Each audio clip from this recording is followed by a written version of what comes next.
the first of a 9-game homestand, as I just pointed out. The Halos have not played such a long homestand. They're going to have 2 off days. Had one yesterday and one coming up next Thursday. Well, obviously having an off day yesterday, getting to everyone recharged. Then you got the Yankees in town here, a team they've had a lot of success, in particular when they play here in the Big A. So it should be a great homestand. They got to get back to playing Angel baseball. Establish that speed, pitch well, but above all, press the issue against particularly this aging Yankee team. They're not as good defensively, so push it as far as you can go and score some runs against them. Well, the Halos have their ace on the mound, Jared Weaver, looking for his first win, dare I say, since the end of April. Well, I mean, he threw the ball well his last 2 starts extremely well. Reestablish that fastball. He's been rushing up there 90 to 92 with some very good movement. Excellent changeup, in particular his last time out against the Minnesota Twins. Establish that. Good curveball slider. If he throws strikes and pitches inside effectively against the Yankees, he should be able to go out there and do a good job. Weaver will be going up against a youngster by the name of Ivan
on the cap now, getting ready to take the field. And we'll take a look at the lineup that Joe Girardi and the Yankees will be rolling out there this evening. Derek Jeter, the captain, leading things off. He is at shortstop. Curtis Granderson is at center. Marcus Sheriff has been red hot of late. A 9-game hitting streak. He's over at first base. Alex Rodriguez at third. Robinson Cano gets a start at second. Russell Martin, the former Dodgers, behind the plate. Nick Swisher is in right field. Jorge Posada's been scuffling all year. He is the switch hitting designated hitter and batting ninth and playing left field. It is Brett Gardner taking on Jared, as we pointed out, a 6-4 record, a 2.10 ERA, making his 13th start and the first start against the Yankees since 2009. Boy, he's been throwing the ball so well his last two games, reestablishing that fastball, which allows him to be able to throw his changeup at any point during a count, even if he's behind in the count. Good curveball, slider, a strike throw. Does a good job as far as negating the running game with that quick move to first base. So look for Jared to go out there and establish the fastball early, pitch inside effectively against the Yankee club, and keep them from getting their arms extended because they can hit the long ball. Let's take a look at the defense behind Jared this evening. Bobby Abreu back in left field. Peter Borges in center. Torrey Hunter is in right. In the infield, you've got Kayaspo and Ibar on the left side. Esteros and Trumbo on the right side. Jeff Mathis behind the plate. Peter Borges out in center field. He's going to be out to cover a lot of ground. Jared, although he is a strikeout pitcher, more of a fly ball pitcher, particularly with this Yankee lineup. A lot of fly ball hitters and guys that try to get their arms extended. So look for him to get that quick first step to be able to make those plays in center field. Well, the Yankees are tops in the American League East. They've got a 31-23 record. But it tells you how, I guess, inconsistent perhaps might be the right term for the Yankees. They've won 4 straight. That's their longest winning streak of the year. They just swept the Oakland Athletics prior to coming here to Southern California. You see Joe Girardi in his 4th season. Yeah, I think when you look at the Yankees, though, it's really been their inconsistent pitching. It's keep them away from a long winning streak. But they do have the offense in particular as far as driving the ball out of the ballpark. Derek Jeter leads things off here, hitting .264, a couple of home runs, 16 runs batted in. And the owner of 2,984 hits in his major league career. The first pitch tonight is down and away. It is 1 ball and no strikes.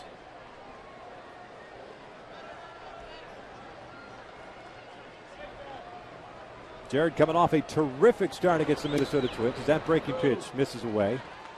And it is 2-0. Go back to last Saturday in Minneapolis. 9 shutout innings, 7 strikeouts, 2 walks, and allowed just 2 hits to 125 pitches that afternoon. And got a no decision. 2-0 fastball is right down the pipe, 2-1. Well, he threw out that entire game. He threw such great off-speed pitches. Going to need to against Derek Jeter, who likes to go inside out on that fastball. Just 16 hits away from that magic 3,000 number. Jared is behind in the count at 3 balls and 1 strike. And even though the Yankees as an offensive unit have scuffled a little bit this year, they're just hitting .253 as a team. But they're first in runs, first in home runs, first in slugging, second in on-base percentage. They have figured out a way to get it done. The 3-1 pitch fouled back, full count. Jeter, a career .335 against halo pitching, but he's had a tough time against Jared Weaver, though, barely hitting over 100, 118, just 2 hits, 17 at bats. So Jared's done a nice job of changing speeds against him. This being the 8th start for Jared Weaver in his career against the Yankees, a 4-2 mark and a 5.88 ERA. But as I mentioned, first start since 09. 3-2, fouled back. Got into Kitchen there with a fastball at 93, according to the radar gun here. Again, with Jeter, if you can go above the belt and in, that's very effective. He likes to get that fastball down and in and punch that in the right field. We'll go off speed here. Pulls it foul.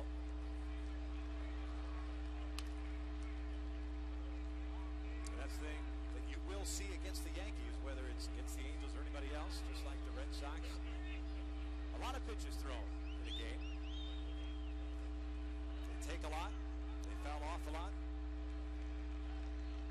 Another 3-2. Breaking ball, job foul. This is one that generally you don't see a lot of high pitch counts. We were against Jeter. He'll up there hacking her on fastballs, trying to put it in play right away. He's very aggressive, Jeter, as far as jumping on the fastball early in the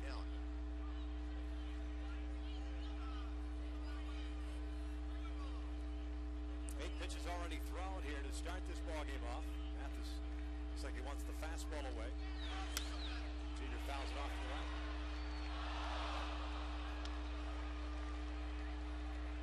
Jeter coming off a 1-for-4 game against Oakland on Wednesday. 8 for 24 on this road trip. He's taken the Yankees from Seattle to Oakland, down here to Southern California. His fastball inside should be effective against him.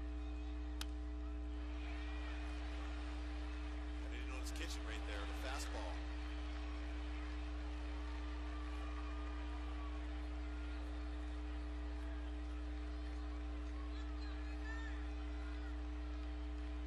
Good life, no question about it on the fastball for Jared. And trying to figure out Derek Jeter here. A 10-pitch at-bat to start the game.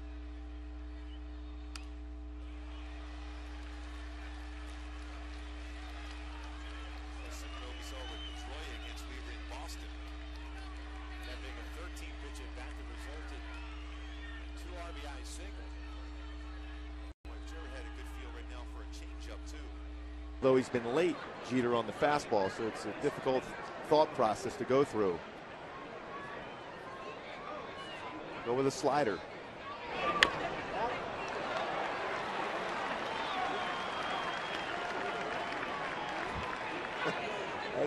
You're already throwing all your out pitches in the first batter of the game. That's always a comfortable feeling. Well, it's a leadoff hitter's job, right? Yep. Give the lineup an opportunity to see what they're featuring. Well, there you go, boys. My job is done as captain. Got a changeup, curveball, slider, fastball. 2 different speeds on the fastball. Just like the scouting report says. 13th pitch of the at-bat has fell off to the right. And he even can elevate the fastball, too.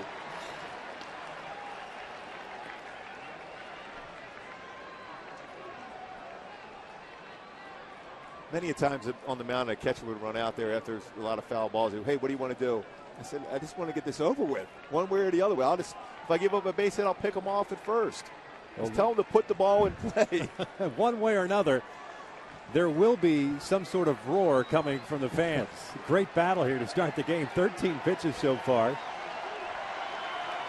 fans still flocking in here. And another 3-2, and this one's fouled back.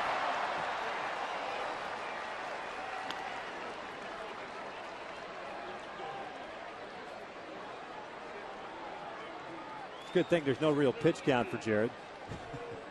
Especially after the last game, but we had the off day, so we got the rest yesterday. Didn't have to worry about playing catch.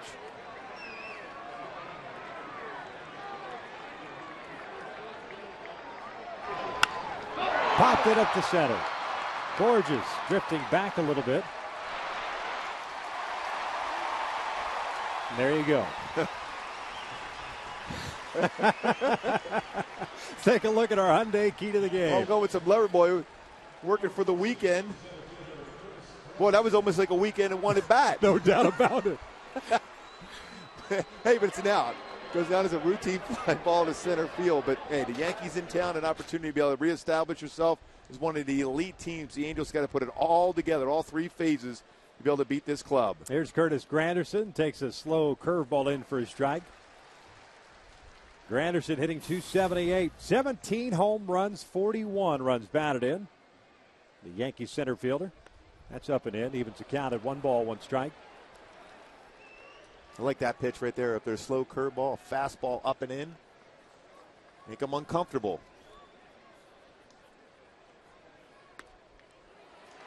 One and two.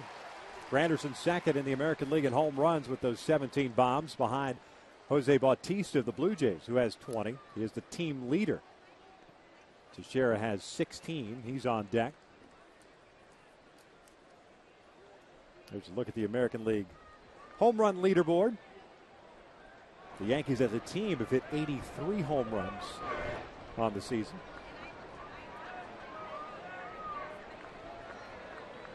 Two. This one out to right. Torrey has to come in. 2 outs. By comparison, the Angels have hit 47 home runs. 10th in the American League. And then you even make the comparison to stolen bases. The Yankees are only 1 behind the Angels as far as stolen bases. So they can create opportunities to score, which you've seen. You mentioned that earlier. They're leading the American League in runs scored, but they have the ability to drive the ball, too. Southern California welcome for Mark Teixeira as he steps to the plate. Mentioned that 9-game hitting streak that he's currently on, hitting .257 overall. 16 home runs and 38 runs batted in. Teixeira, as everyone knows, a slow start in the month of April. Has not got that batting average up, but slowly doing so with that 9-game hitting streak. Hit just .256 last year for the Yankees. Power numbers and RBIs were there as he takes a big rip there. And it's 1 ball, 2 strikes. He had 33 home runs, 108 driven home for the Yankees while hitting .256. You know, it's still just the first inning. Weave has a good fastball working with good life on it at the very end. Jeter was late on a number of those foul balls he hit. Teixeira was late on that fastball at 91. The 1-2, missing down low. It's 2 balls, 2 strikes. We're seeing numbers on the radar gun reading now that you don't usually see from Jared Weaver. 93, 94 miles an hour. Not that he's not capable of getting there, but he lives in that 90 to 91 range. And the consensus is this gun here is pretty legit as far as the true miles per hour on. In Kansas City, we saw a lot of 97, 98, and just talking to people, that's a good 2 or 3 mile an hour quicker than you would think. Here it's legit at the Big A, so he's got good pop on the fastball.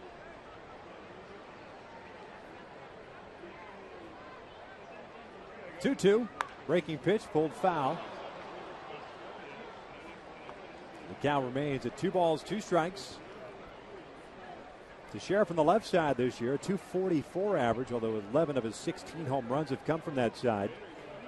Hitting .284 from the right. Weaver trying to go with a 1-2-3 inning. Soft ground ball to second base. Looks like he's going to get it. And he does. 27 pitches in the first. Derek Jeter ate up a lot of them. No scores. We head to the bottom of the first.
Coming up here to face Ivan Nova, have this lineup running out there with the 29 record. Meister Sturris leading things off at second. Eric Ibar is the shortstop, batting second. Bobby Abreu will play left. Torrey Hunter's the cleanup hitter in right field.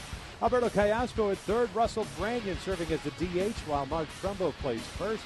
Jeff Mathis doing the catching, batting eighth, and Peter Borges will bat ninth and play center field. Taking on the 24-year-old from San Cristobal in the Dominican Republic by the name of Ivan Nova. Nova with a fastball, 93 to 95 range.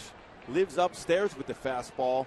Good curveball, slider, changeup. The Yankees wanted him to establish that slider a little more consistently early in the game to be that much more effective. Struggled his last couple starts, 7 earnings and 10 in the third innings pitch. The first pitch to Meister Sturris is a fastball in there for a strike. Meister hitting .285, 3 home runs, 14 runs batted in. Had the day off on Wednesday, so back-to-back off days for Sturris. He falls in the hole here, no balls and 2 strikes. Outfield very shallow against Meister. This one's rolled up the first base line. Teixeira takes it near the bag. It's a fair ball. And there is out number one. Let's take a look at the defense for the New York Yankees. Gardner in left, Granderson in center, Swisher is in right. You've got Rodriguez, Jeter, Cano, Teixeira from third to first, and Russell Martin doing the catching. We just saw Mark Teixeira making that play. He's made this defense for the Yankees that much better in the infield because of his ability not only to field his position, but also great as far as picking up the low throws. Four-time Gold Glover at first base. We've seen him as a member of the Angels. Very good as far as that flip to first when you're a pitcher, covering the bag. Eric Ibar steps to the plate. Rodriguez and Teixeira both playing in. Eric takes a strike. Ibar at .315 on the season. 3 home runs and 20 runs batted in. .315 average, leads American League shortstops. Swings and misses on that breaking pitch. There's that big curveball. It's 0-2.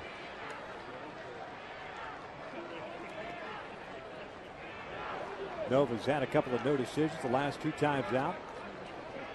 When against the Mariners on May 28th, gave up 4 earned runs in 3 2/3. Upstairs with the fastball, 1-2. Prior to that, gave up 3 earned runs, 11 hits though, and 6 2/3 against the Mets.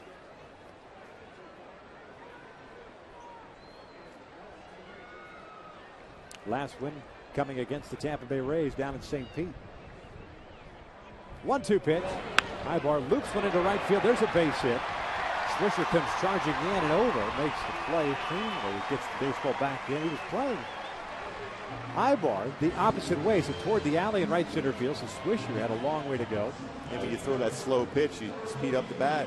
Eric Ibar coming in the game at .326 career batting average against the Yankees. He was able to get his hands through that baseball and turn on that and fight it into the outfield. Certainly a stolen base threat here with 14 on the season for Ibar. Yeah, good angle to see where Swisher started from.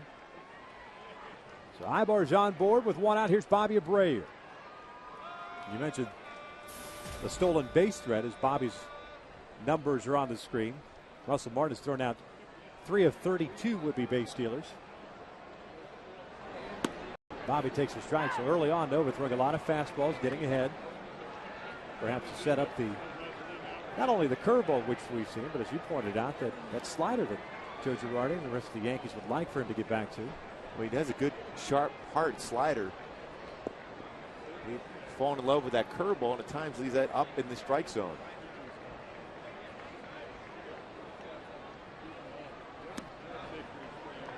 Took something off. Evens the count at 1 ball, 1 strike. Bobby 5 for 9 in the series against Kansas City. His average up to .275. Still with 2 home runs, 24 driven home. 14 doubles.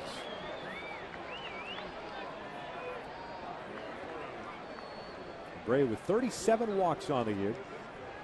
It's 4th in the American League. Little flinch at first base by Ibar. Easily gets back to the bag. Pretty quick to the plate. He's allowed 5 stolen bases. The 3 base stealers have been caught with him on the mound. Pretty good. It settles in around a 1.25, which is about average as far as speed to the plate. And Russell Martin an opportunity to throw out base stealers.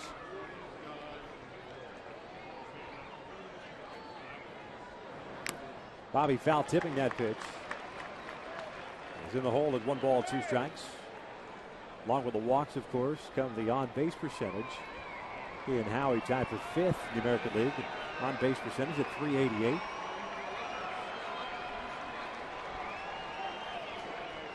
Howie's scheduled to come off the disabled list tomorrow and play for the Angels. Vernon Wells leaving tomorrow night for a rehab assignment that begins on Sunday. 1-2. Breaking pitch in the dirt, and it gets away from Martin. Ibar will advance on the wild pitch.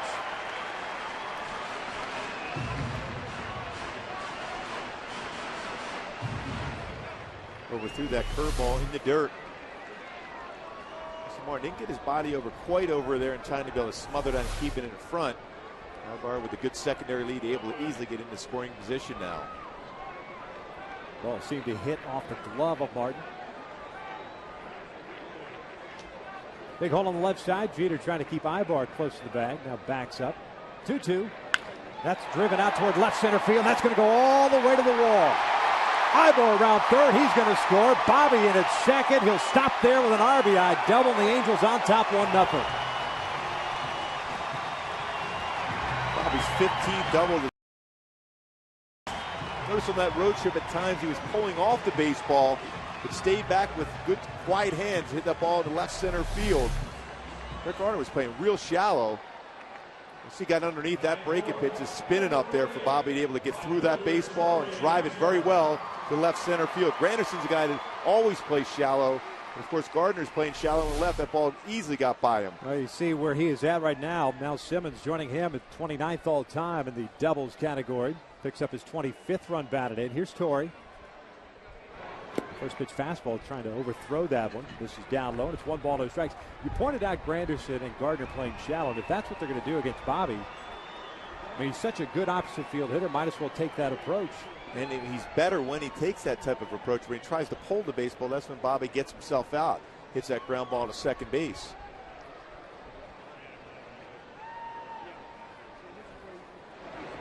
That gets by Martin.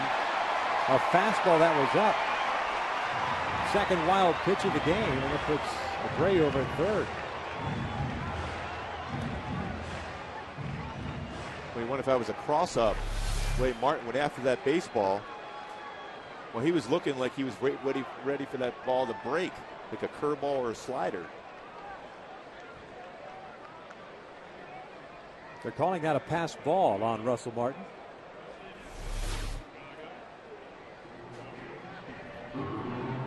That had to be a cross-up the way Russell went after that baseball.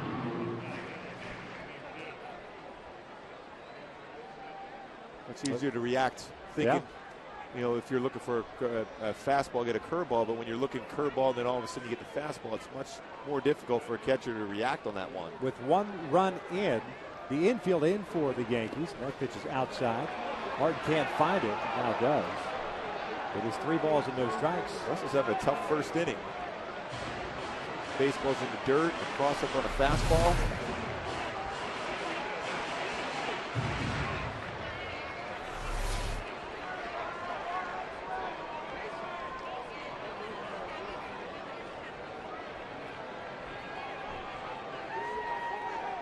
A 3 ball, no strike count here on Torrey. There's a strike, 3-1. Good idea not to swing it. He does have the green light. That's a tough pitch to do any damage. A fastball outside corner at the knees. Nova, a guy that doesn't generally give up runs early. First earned run in the first inning of any of his starts. Missing down low, and there's a walk. But Nova came out here throwing strikes against Meister. Got him to ground out to start the bottom of the first. Ibar blooped a single to right. Went to second on a wild pitch. Abreu with 2 strikes. Hit a double to the alley in left center. And now the walk to Torrey Hunter. Alberto Callaspo steps to the plate. Well, this is as a team right now. You have to take advantage of a pitcher that's struggling right now for a good release point.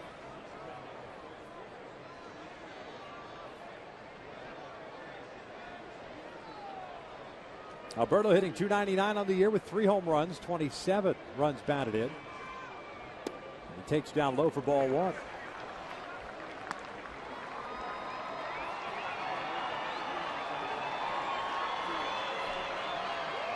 Callaspo coming off a series in Kansas City in which he was 4 for 13, 0 for his last 7. Yankees in their infield back looking for the double play. Torrey takes off. Jeter's only place to first. The out is recorded, and Abreu scores. It's 2-0 Angels. Well, we talked about pressing the issue in the pregame show for the Angels to be successful against the Yankees by putting Torrey in motion on a hit and run. That saved the run because that ball was going to be right at Jeter, probably be a double play ball. Instead, Torrey's in scoring position, and a run comes across. I like that for Mike Scioscia right there to have the base runners going, force the issue, make the Yankees make plays when they're out of their comfortable positions. So 2 outs now. Torrey in scoring position. Here's Russell Branyan, the DH, 2 for 20 in his brief Angels career. Torrey's got a big lead over at second base. The curveball misses high.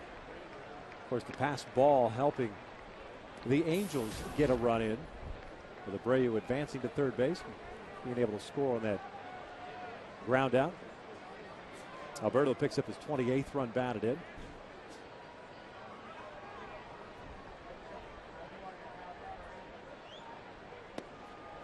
It's 2 balls and no strikes. Nova just seems all of a sudden just out of sync. Early on, I mean, he was a strike-throwing machine. And it really looks like Russell Martin's having a difficult time catching the baseball, whether it's the fastball or the curveball.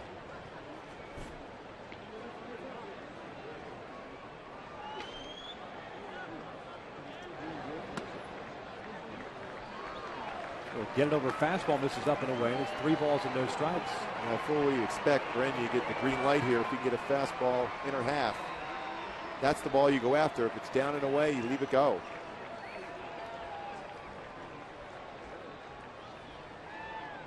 Nova's thrown 22 pitches thus far. This one broken back flare to left field. Gardner coming in. He'll make the catch. That'll end the inning with the Angels strike first. They get a couple of runs on 2 hits, leave a man in scoring position.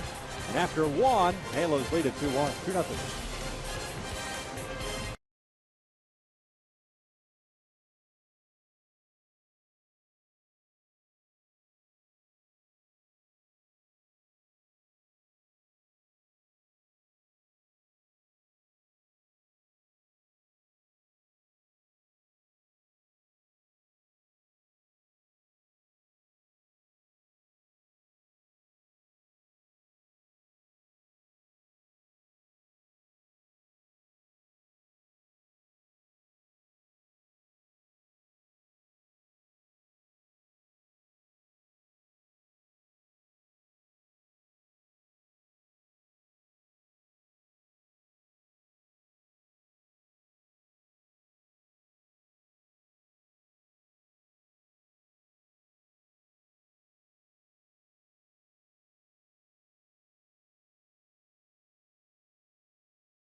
Mazda dealers.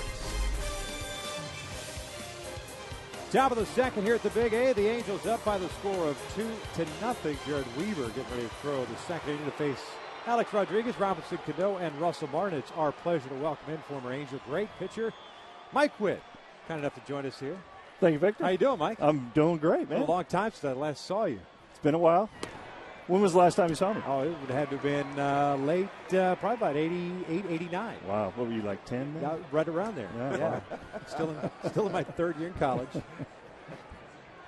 What are you doing nowadays? Besides enjoying life as Rodriguez hits an extra base hit down the line.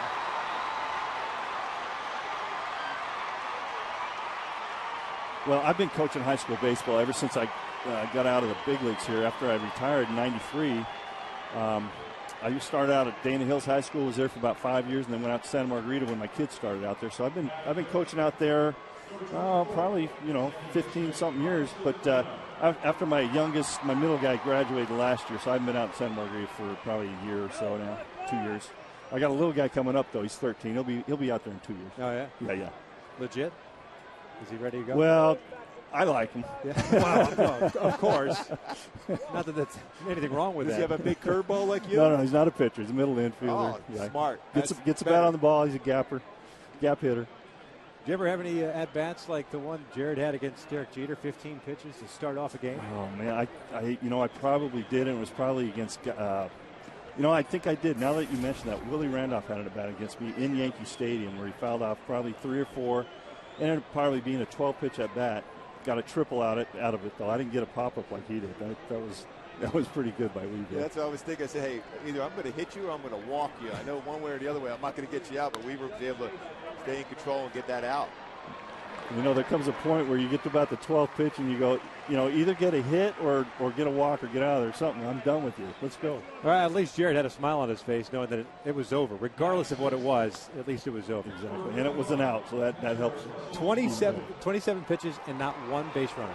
That's unbelievable. That's pretty good. 3 up, 3 down, 27 pitches. Well, you had a game where you had 27 batters up, 27 out. Perfect game. Now, how did that feel? That was pretty good. I couldn't even go one inning doing In that. Texas, of all places. Yeah, Texas, man. That was like the the jet stream going out there. But that was a long time ago, and I had a lot of help that day with my defense. I mean, I threw the ball over the plate and had really good stuff, but I got some help that day. Martin swinging at that first pitch breaking ball.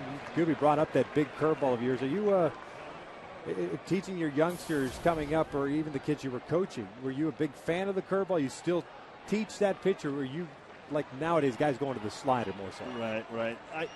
The only thing I threw was a curveball, so I never knew how to teach really how to throw a slider. So everybody that I've had Little League on up, I've always told them how to throw a good curveball. And there's a bad way to throw it and a good way to throw it. And the way I've taught them, I've got a couple guys in the minor leagues right now that I coached when they were 10 years old. They're 25, 26, and they still have the same curveball they had in Little League. Martin gets an RBI base hit, and the Yankees get a run here in the second. It's 2-1. Halos.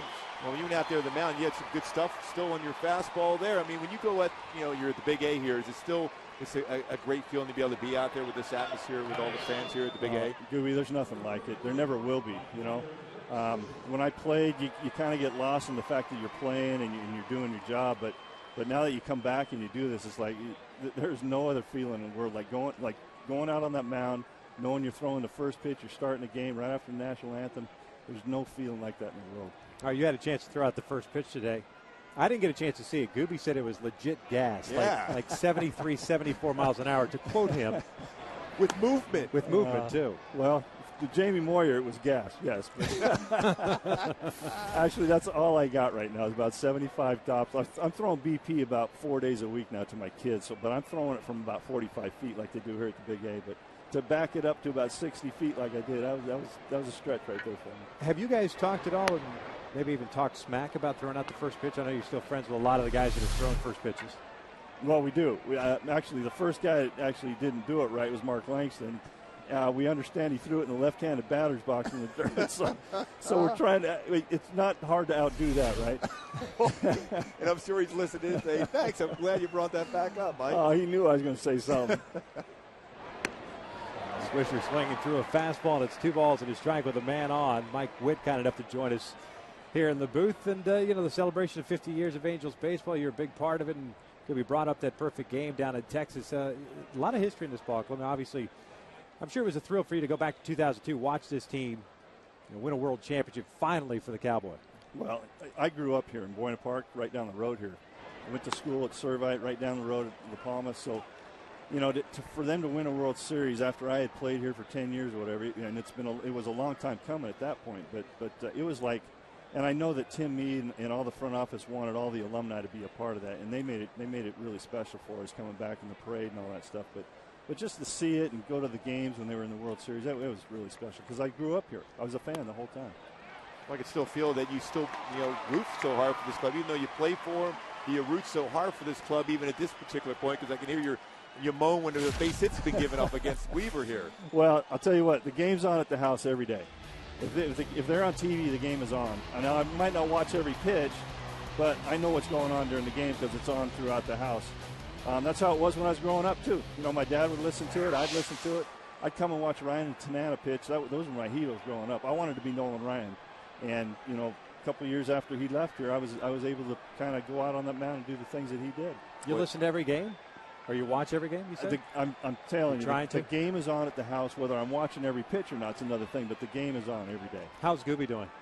Gooby's awesome, man. Yeah. That hair, nobody has hair like Gooby. It's Clark Kent. It's unbelievable. Posada swinging through the off-speed pitch. He looks like he's going to Wall Street right now. I look like I'm going to the golf course. What about the, oh, man. Thanks, Witter. I appreciate that. Well, Eddie, at least you have hair, man. Oh, man. When you get old, things happen here. But it didn't seem to affect you too much. say gravity takes over, they say. It's hard to believe because you're older than I am, too, aren't you? No.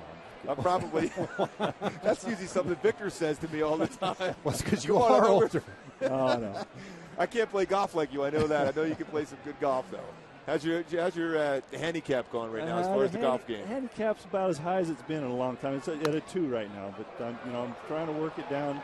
I can't be as good as Donnie Hill, who was up here throwing the first pitch out the other day. He's a +1 or 2 right now, and I'm always trying to keep up with that. But we have a good group of guys, and I think the highest handicap in the group right now with Abbott. Abbott's probably a 7. He shot 77 in Hawaii the other day. Wow, unbelievable! Beat everybody. If you can believe that, that's doing something. I'd like to go back to that perfect game again. I saw Bob Boone was your catcher right there. During the course of that game, was there any time where you shaken off whatever sign he put down, or were you guys in such great sync that day? No, that day I had really good stuff, like I said, but I never shook him off that whole day. There was thoughts for me to do it every now and then, and I thought, you know what? Well, why? I've got good stuff, and he knows I have good stuff, and he knew that lineup like the back of his hand. I wasn't going to shake him off. But as good as he was behind the plate setting up and giving me pitches and everything, my defense was really good that day with DeCince and Scully and Gritch and Will Fong and Mike Brown and Freddie Lynn and Brian Downey. It was just an awesome day to be an Angel that day. Was there one particular play that kind of stood out that was the game saver? It always seems to be, whether it's a no-hitter or perfect game, that there has to be one particular play that was fantastic to save it. Well, there were plays early in the game, 3rd, 4th inning, where DeCince barehanded one and Scully had one in the hole. But the 9th inning, Mike Brown caught one going away from the plate in the right center field gap that I thought was off the wall, and he ran it down right at the front.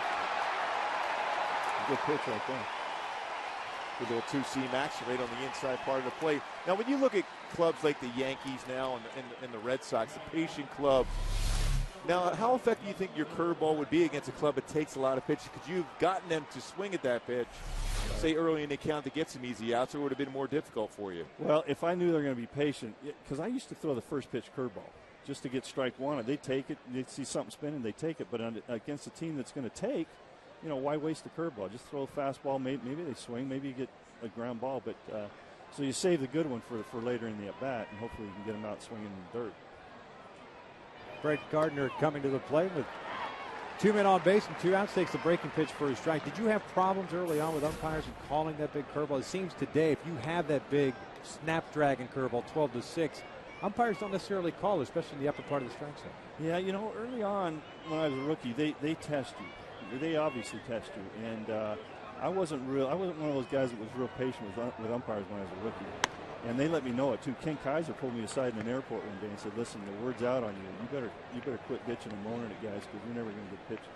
So the curveball, whether they were testing me or not, I think they'd seen a curveball like that because Blyleven had been in the league for 10 years before that. So I think it was just testing me. And then after I kind of just mellowed out, they started giving me stuff. When they see you around the plate, they start giving you pitches. Right. You were a snapper like Gooby? What's that? You were a snapper like Gooby? I was always or quiet. Gooby learned from you. I was always mellow. This is my first and second year when I didn't know anything from anything, and I thought I could run over an umpire like I could in the minor leagues. But these guys had egos up there bigger than anybody, any Reggie Jackson or anybody. Palermo had a big one. Davey Phillips, they all had egos, and they let you know it. They just put you in your place, and you just go play the game, buddy, and I'll call the pitches. And you learn quickly. Yeah, I remember I was a rookie in Minnesota. I threw a pitch I thought was right down the middle of the plate. And Mike Riley looked at me and sent Jim Sundberg out to the mound and said, "Listen, if you think the strike zone's small now, wait do you see the rest of the game? Think of a bread box." And I'm like, "No, yeah, right. He's going to do that." And yeah, it was a bread box the rest of the game. Exactly. I saw Steve Palermo chase Ron Romanek, who he could glare with the best of them. He chased him from the mound to the dugout on strike 3. And said, "If you ever show me," and he went off on him for a good 10. And Gene Mock was just sitting there letting him do it. Give it to him, buddy. That's why Ron's a really good pitching coach now. Passing along that advice. Yeah, he's in Oakland. That's right. Yeah. Hey, just throw strikes. Hey, don't open your mouth. Hey, the less you know an umpire's there, the better it is, right? Now you combined no-hitter with Mark Langston before. Now, who, just out of curiosity of that, who gets the baseball there with that no-hit baseball? I know you went more innings. Well, listen. I was out there to finish the game, so Lance Parrish tossed me the ball. So guess who has the ball? And, of course, you can go out there and say, hey, listen, I threw a perfect pitch there on first pitch ceremony, Langer, and your ball moved a little bit out of the strike zone. Just in case he's listening in again, you give him a little more. That was a bad deal. That was his first start of the year that year, and they were holding him to about 100 pitches. And he got through the seventh with about 110 or so, I think, and that was stretching it. And I think he was gassing. He knew he was gassing. He didn't want to come out, but he was gassed. So they had to go to me, and luckily I finished it up pretty good. Runners are going to take off here with a full count, 2 outs. Gardner fouls it back. Mike, we really appreciate your time, and always great getting a chance to catch up with you. And Gooby wants to play golf. He's been talking smack about that little group of guys that you guys have. No. I don't want to play with that group. No. He knows where we are every Wednesday. All he's got to do is give us a call, and he knows. Let me go from the ladies' tee. I'll be all right. He said he used to donate quite a bit to the Braves starting staff down in spring training. He'd like to donate to the kitty. That was a tough staff there. They could play some golf. Yeah. Wow. A little bit too good for me. Well, I appreciate you guys having me up there. No, our pleasure. Gardner takes a called strike 3. The Yankees do get a run. Back-to-back strikeouts for Jared Weaver. We head to the bottom of the second with the Halos on top 2-1.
Of course, Mike gets a chance to pick the highest spot on the wall to shine here in our booth. That's perfect. He's helping out. Yeah. All the guys have done a nice job. And nice little messages. They're going to take a picture of that one of these days and show everyone some of the nice things that they've written. Is he writing up there? He goes, don't you wish you had a curveball like me? That's right. You still might be pitching. Yeah. Bottom of the second. Halos on top 2-1. Oh, he's one of the all-time best. Trumbo, Mathis, and Borges here in the second against Ivan Nova. Through 23 pitches in his first inning. And delivers a fastball for a strike. Trumbo hitting .255. 10 home runs, 28 runs batted in. Question now for Jared Weaver is getting that pitch count down. 53 total pitches as Trumbo lays off the breaking ball. I mean, some of their quality pitches are fouling off. He's not giving in, and obviously when you've been in so many close games throughout this year, you're not going to give in on any pitch.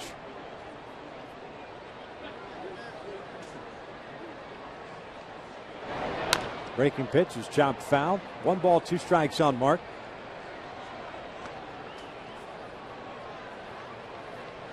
Nova's a guy, though, that will make mistakes on occasion with fastballs up. He's generally a guy that tries to keep the ball down, but he drops his elbow and elevates the fastball. Velocity is good, but the baseball straightens out. 2 balls, 2 strikes now. Trumbo went 1 for 4 Wednesday. 5 for 12 in that series against Kansas City with a home run and 3 runs batted in.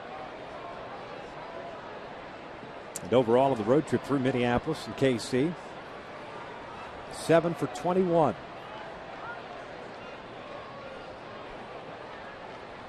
Two. Fouls that one. The breaking pitch that was up. I think it's clear to see that Trumbo likes anything up in the strike zone.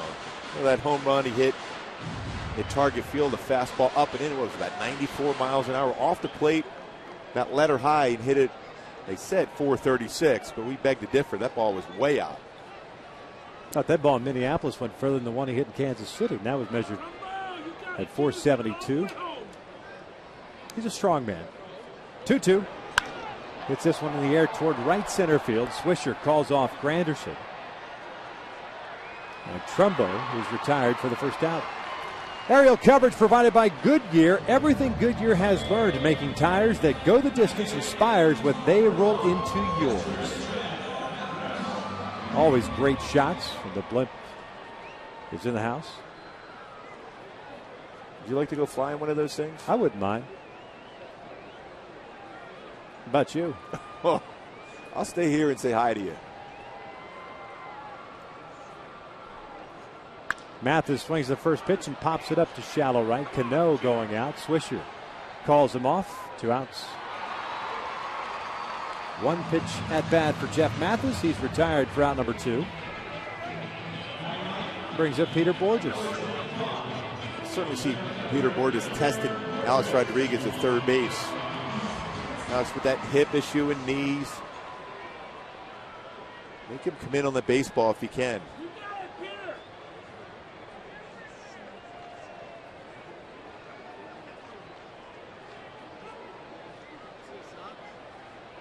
Borges takes a fastball up and in. Interesting infield alignment with Robinson Cano, the second baseman, playing in.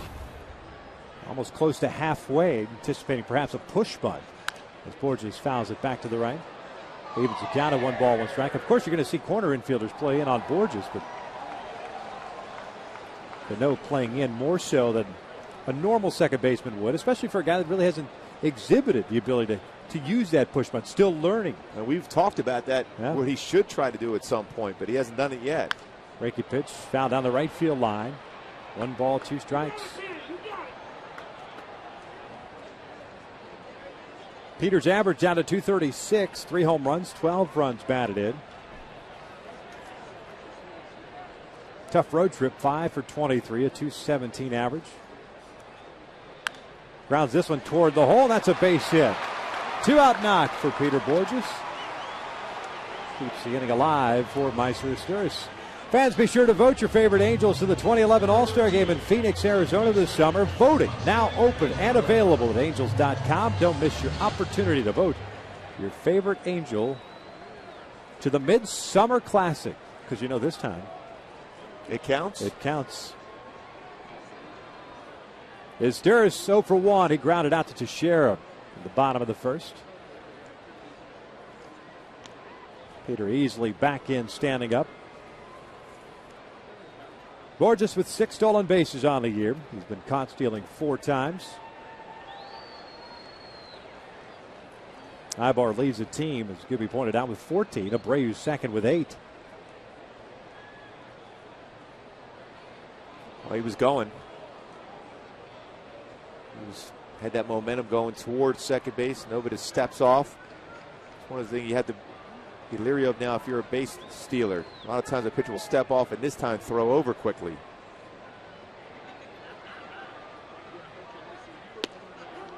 Fastball strike on the outside corner. Haven't identified the men in black tonight. Mike Estabrook calling the balls and strikes. Marty Foster at first. Bill Welke at second. Tim Cheetah over at third.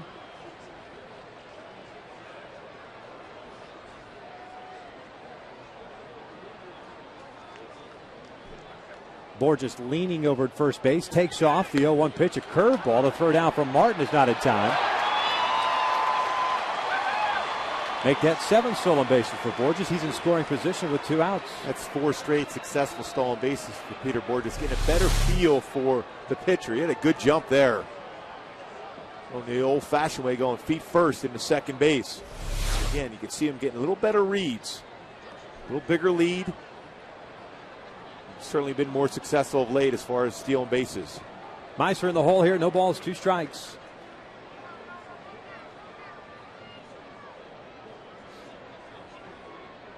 Oh-2 from Nova. This one grounded toward the hole on the right side. Robinson Cano has it, and stirs is the 3rd out here in the 2nd. No runs, a hit, a man left in scoring position. 2 in the books. Angels on top 2-1.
One, the Yankees sending up Jeter, Granderson to share. That's 1, 2, and 3 against Jared Weaver. It's our pleasure to welcome in the president, the Baseball Hall of Fame in Cooperstown, New York, Jeff Idelson, kind enough to join us. You're in town doing what? I figured you'd be getting ready for July 24th, the induction ceremonies. It's around the corner, but had a chance to come out to spend some time. I hadn't seen the Angels in a while, and the Yankees too, and we just opened a great new exhibit, Vic, called One for the Books, exhibit on baseball records, and Legendary Pictures down in L.A. was the primary sponsor on it, so I'm spending some time with Thomas Tull, their principal, about it. How busy has it been for you over the last month and a half getting ready for the induction ceremonies? Great weekend up there, by the way. I had a chance to cover it a couple of years ago. Right. No, it's always a great weekend, and we have a wonderful class this year.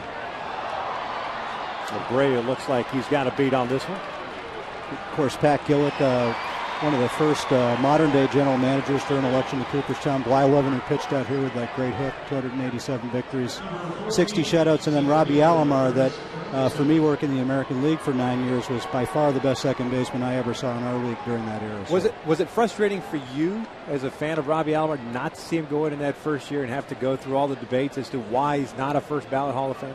I don't think so. I mean, I think it underscores, Vic, just how hard it is to get into Cooperstown. And this is a guy with a lifetime 300 batting average. I mean, there was nobody better defensively. Mark, you probably attest to watching him play, and he made up quite a bit of ground the last year to get in this year. So, well, certainly a difficult out. Also, I mean, he's one of the best hitters and clutch hitters that I've ever faced, and he's a guy that you said during the course of the game on the defensive side can win a game with his glove as well as with his bat. Absolutely, and just a deserving guy. So you know, three guys that made their way to Cooperstown very differently, but they all have that shared trait of a great work ethic and the will to succeed and win. And Jeff, I mean, when you think about how beautiful that place is, I was fortunate enough to go there. It was in the late '80s. You walk there, it's like you step back in time. I mean, there's something about Cooperstown that makes that place so special. And I mean, just to go in there, even if I was fortunate enough to play, but as a fan of the game, it's just truly an amazing place. It is. I feel very fortunate to work there. I feel like I'm just the current stewards of Cooperstown, and it's like walking into a Rockwell painting. That's what it's like living there, and it's beautiful. It's a town of just 2,000, one stoplight at the base of a 9-mile-long lake, and everything you ever wanted to know about the game that you loved about the game is right there, 25 Main Street. I got to ask you, I told you I covered it. You were there a couple of years ago. Do you have a delay button for this year's speech with Bert Blyleven coming in? Not saying that he's going to say anything or that he normally does, but just in case something, whether a noise or a word comes out. Well, it's a very legitimate question. And, man, I can churn out those fast half innings. Yeah, you sure can. Jeff, we appreciate it. Thank you so very much for joining us, and good luck on July 24th. All the best to you. Thanks so much. Jeff Finelson, kind enough to join us. Angels on top 2-1.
Win a pizza party for 10. Go to Shakey's.com. I like Shakey's. Figured I let it out there for you. You got me excited about that one, Victor. It's our new segment here in the bottom of the third. Random Thoughts by Mark Gubicza. Yes. Glad you could join us. 2-1 Halos here in the bottom of the third. Ibar, Abreu, and Hunter. Ibar swinging at the first pitch, pops it up. Alex Rodriguez into foul territory. One pitch and one out. Ibar had a base hit and a run scored to the first, so he's 1 for 2 now. That'll bring up Bobby Abreu. Doubled homer run and scored himself in the first, so he's 1 for 1. The double is 15th of the year. Thanks to Jeff Finelson for joining us. God, it's a good 10-pitch inning with the Yankees at the plate. Jared had thrown 53 pitches through the first 2 innings. Jeff Finelson of Cooperstown gets weaved through a 10-pitch third, picking up his third strikeout. Looked like Jared was incorporating the straight changeup a little bit more so at the top of the order.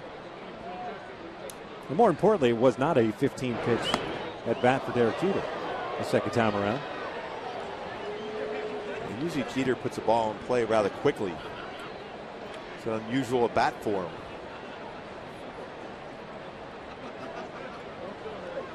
Nova, no strikeouts, 1 walk, 3 hits allowed.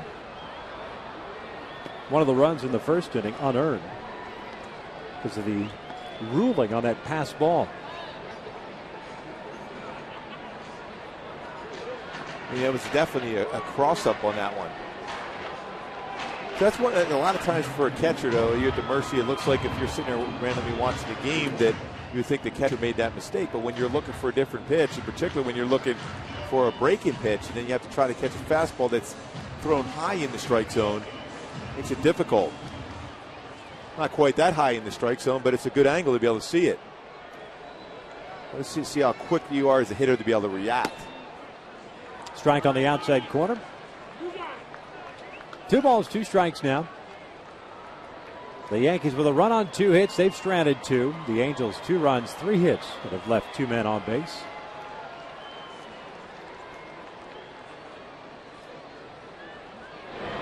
Bobby chops this one to the right side. Cano to his left. Drops. Hey, folks, on Saturday, June 11th, pop sensation Taio Cruz will kick off the post-game summer concert series presented by SRS Labs in association with Budweiser. Purchase your tickets today at the Angel Stadium ticket office or by logging on to angels.com/concerts. Taio Cruz on Saturday, June 11th. Right around the corner. Royals are in town that weekend. This 9-game homestand has the Yankees in for 3, the Rays in for 3, and then Kansas City. What an opportunity to get back to playing consistent baseball at home. Last homestand beat the Braves 2 out of 3 and then split that series with Oakland.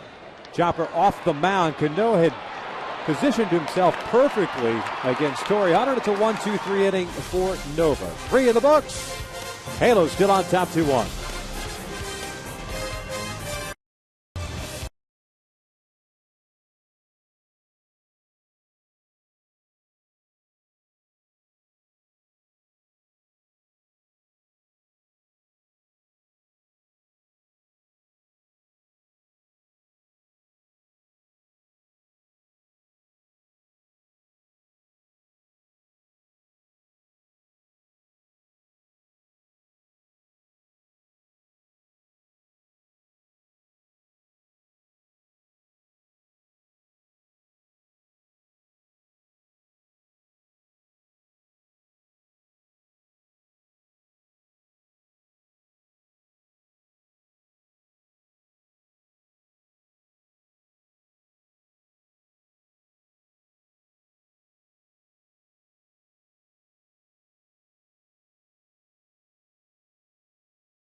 Top of the 4th inning. Time now for our AT&T trivia question. Who are the only 3 shortstops in Major League Baseball history with 3,000 or more hits? Cal Ripken Jr., the obvious one. 16 hits away. Derek Jeter is from joining that group. He's the first Yankee ever. That's pretty amazing when you think about it. When Derek Jeter sits back and reflects on his career down the road, and when you think about having more hits than anybody that's ever put on a Yankee uniform, it's pretty special. Thought about that, a couple of years ago when he passed Lou Gehrig for the Yankees' all-time hit record.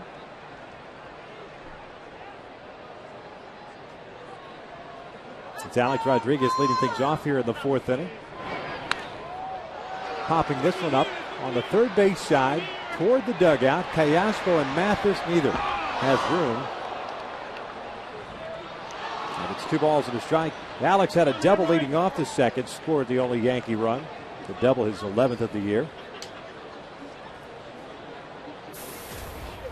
And Jared's trying to figure out a way to get him out consistently. 4 home runs in his career against Jared. About a .350 batting average in his career. Down and in, it's 3-1.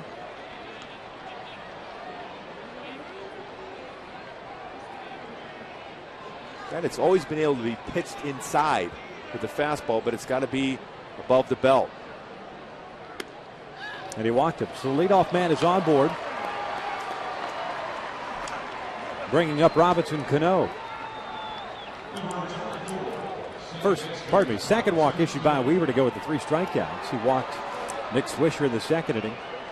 Cano is 0 for 1. He bounced out to Mark Trumbo.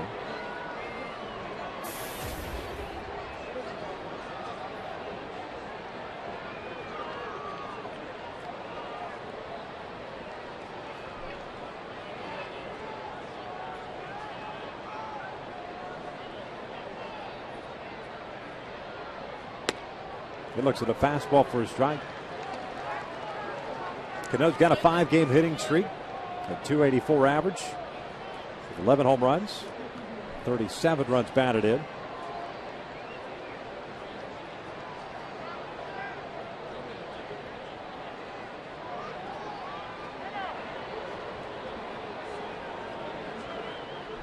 Those numbers a year after putting up career highs in home runs and runs batted in, 29 and 109. Having an MVP caliber type of season last year.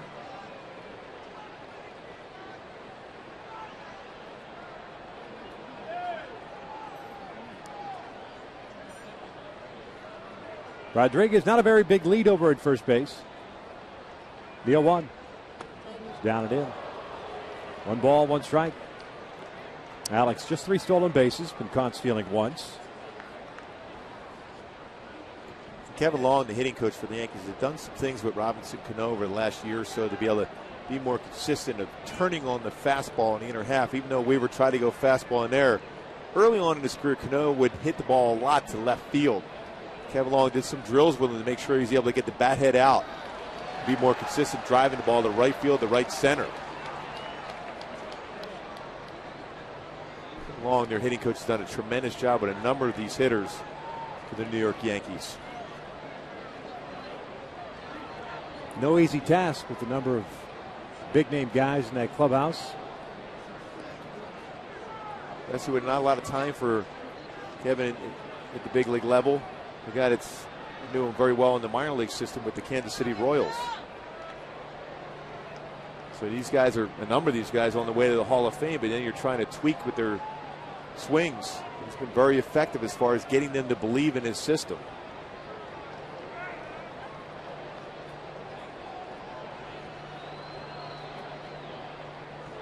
One-two pitch. Cano hits one out towards center. Borges is there. It's the first out of the inning. Robinson Cano 0 for 2. Rodriguez heads back to first. That'll bring up Russell Martin, who had an RBI single to right field in the second. Got Cano out in front of that changeup. Changeup's a very effective pitch against these Yankee hitters because they're all power hitters. They're looking for fastballs, out over the plate. So that change of speed gets them out just enough. They end up hitting a lazy fly ball to the outfield.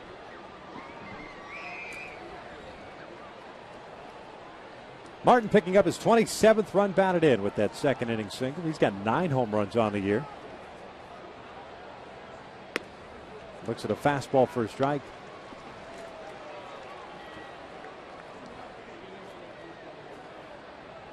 Long-time Dodger.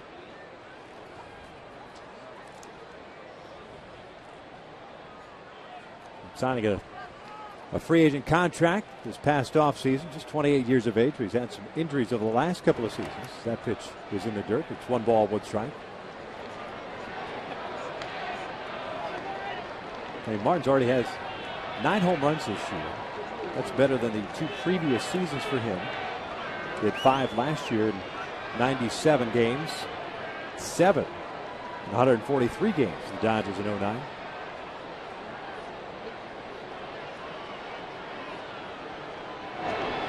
This one chopped over to third. Callaspo can't feel that it's a foul ball. I'm not quite sure why Alberto Callaspo decided to lay back on that ball, because even if he comes up with it, if it's a fair ball, it's an infield base hit. Yeah, you got to be more aggressive on that one.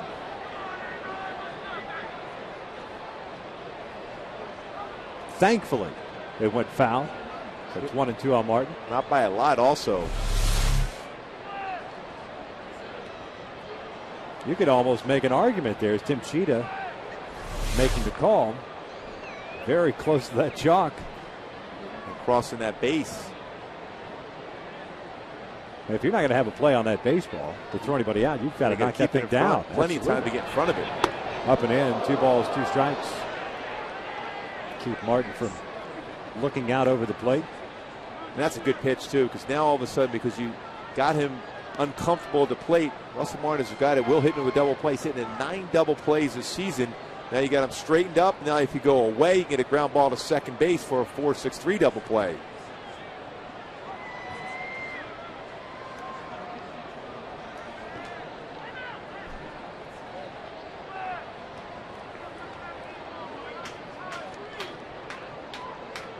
Jared right now at 75 pitches, 46 have been strikes.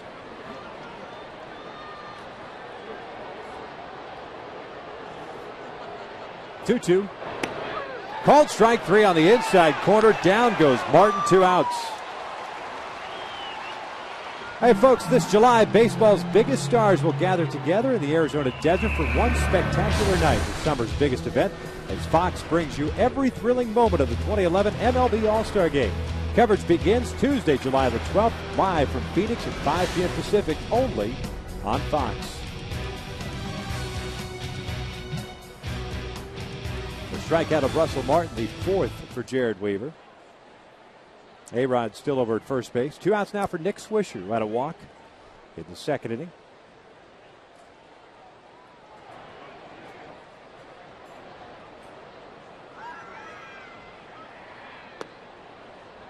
Swisher's been scuffling this year, a .215 average. 4 home runs and 23 runs batted in. Had a banner year last year for New York.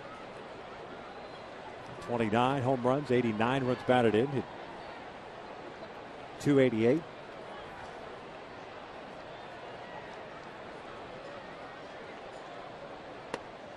He's ahead of the count at 2 balls and no strikes. And this is when he's dangerous too. Now he can guess fastball. He is a guy that likes the fastball on the inner half of the plate. A pull hitter. Sinkers away, changeups away could be effective against him. Picked up his 4th home run of the year on a 2-0 pitch from Gio Gonzalez on Wednesday. Started to pull the trigger there to strike. Mathis losing the handle of the baseball. 2-1. Boy, that was a great changeup. 2-0 changeup. 78 miles an hour.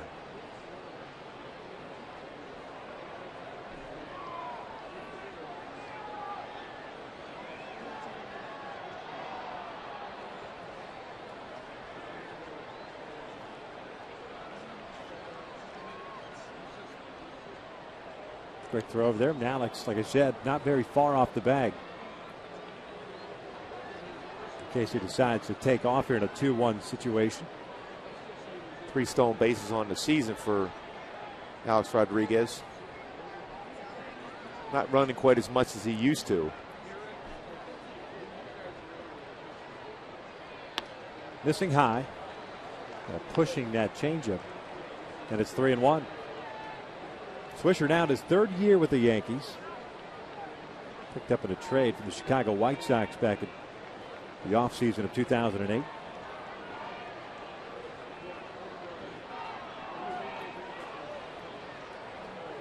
Posada on deck. Alex started to go and takes down low to Swisher, and it's a walk second. Picked up by Swisher. And a 3rd issued by Weaver. So 2 on, 2 outs. Pitch count starting to get up there, and here comes Jorge Posada. 82 pitches thrown by Weaver. Of course, it all goes back to that 27 pitch first inning. Even though he had a 1-2-3 inning. 27 pitches, 15 of which were spent on Derek Jeter, the leadoff batter of this game. And a long second inning again. 26 pitches, giving up that 1 run. Again, you know, Jared will never admit this or not, but it's just human nature when you think about not getting a ton of run support on a consistent basis, at least over this period of time, which he hasn't won in a while. You have a tendency to not feel comfortable this challenging batters right down the middle part of the plate, because a mistake could cost you a run and possibly the game. So that's why you see him throwing those pitches on the outer half or try to sink it, change up, curveball. Still quality stuff. It's good zip on the fastball, but just reluctant to go down the middle. Posada tapping that first pitch, breaking ball foul. That's no balls or a strike. Jorge struck out looking in the second inning. 0 for 1. You see the 39-year-old. Of course, that was about a month ago, 3 weeks ago. The whole situation with Jorge Posada in New York. Was in the lineup, begged out of the lineup. That pitch down and away. 1 ball, 1 strike. Yeah, when you have a number of really good players in this team, it's been so big of a part of the success they've had getting later in their career. It's going to be difficult for Joe Girardi to be able to keep these guys happy wherever they're going to be in the lineup. This one pulled down the right field line, hit well, and that is a one-hopper into the seats. It's going to be a double. This game is tied. Swisher has to stop over at third base. And Jared Weaver and Jeff Mathis just did George Posada the biggest favor, throwing him a changeup up. Sped up his bat. Able to get through that swing. Circle changeup, but it was up. Those hips were opening up early in anticipation of a fastball in. And then it was elevated enough where he could get the bat head out and drive it for a ground rule double. And because it was a ground rule double, it ends up putting Swisher at third base. Posada picks up his 17th run batted in. His 6th double of the year. Second and third, 2 out still for Brett Gardner.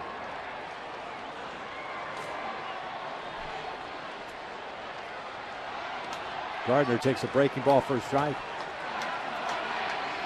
Kind of odd to see that pitch against a guy like Posada.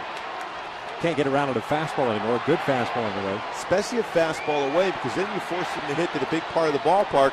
As you get older as a hitter, you're looking in the inner half to cheat on that ball inside to drive it, because you're not able to drive the ball as well the other way anymore. Remember when Don Mattingly had his back issues with the Yankees, the bottom line is our scouting reports all said just pitch him away, let him hit a fly ball to left field, the left center field. He may get his hits on occasion, but it wasn't going to be driven as hard because his back was an issue and he was getting up there in age, so you just stay away. A lot of good hitters like a Posada love to try to turn on that ball, so stay away. And if you're going to go change up, you got to go down and off the outside corner. No balls, 2 strikes.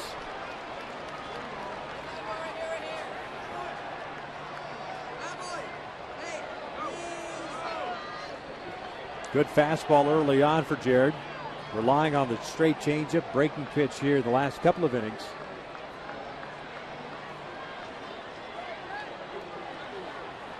He's got Swisher over at third, Posada at second. 2-2 tie here in the fourth. The 0-2 to Gardner upstairs. It's 1-2. Gardner, a strikeout victim into second. Went down looking. Top of the order, Derek Jeter on deck. Got him on the inner half with a pitch.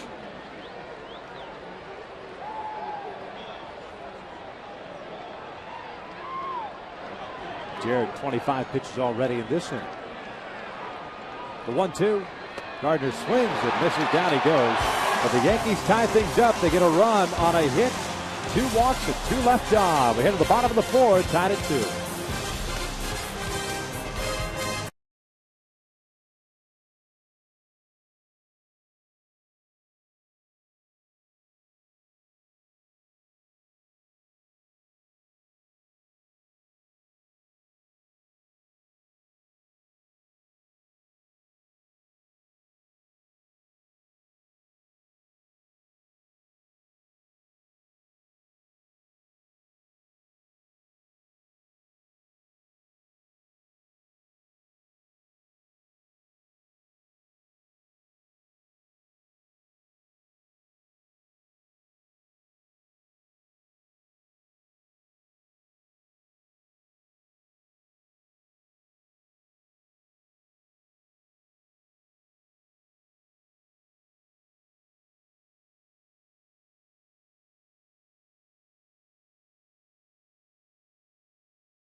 By your Southern California Ford dealer. Visit us today and trade up to Ford. And by Jack in the Box. Right now at Jack in the Box, get the new Bourbon Barbecue Steak Grilled Sandwich at participating restaurants. Another great shot from the Goodyear blend. The sunset that you can't quite see right now. 2-2 tie here in the bottom of the 4th inning. Alberto Callasco, Russell Branya, and Mark Trumbo against Ivan Nova. He's retired The last 4 in a row since giving up that base hit to Peter Borges in the second with 2 outs. As a matter of fact, it's giving up the RBI ground out to Callaspo. He's settled down nicely. First pitch to Alberto's up and away. I mentioned Callaspo with an RBI ground out, 0 for 1. Picked up his 28th run batted in. At that point, giving the Angels a 2-0 lead. 2 balls and no strikes.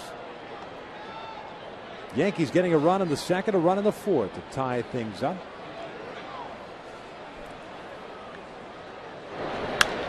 This one looped toward the left field line. Gardner playing very shallow. Makes the catch. And there is out number 1 as Russell Branyan will step to the plate. Go back to our AT&T trivia question. We're the only 3 shortstops in Major League Baseball history with 3,000 or more hits. Honus Wagner, Cal Ripken Jr., Robin Yount.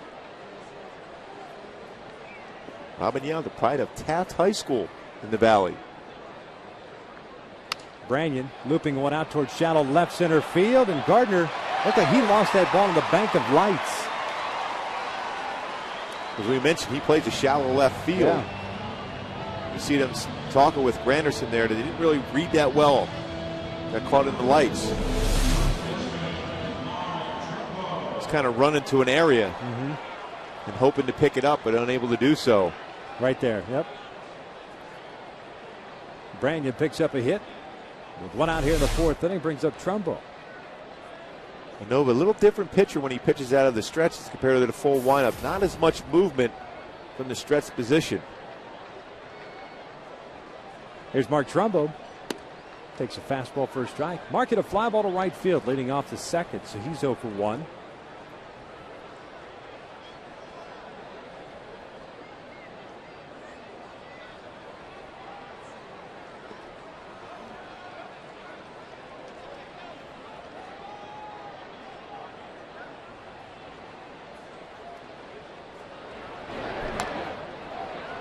Mark chasing that slider down and away.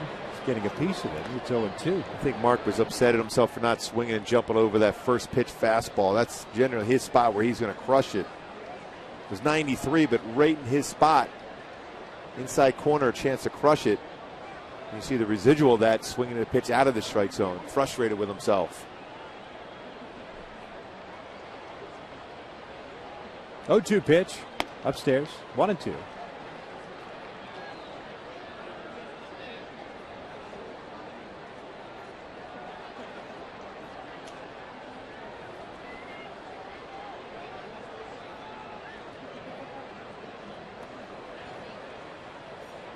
Branyan's got a pretty good lead over at first.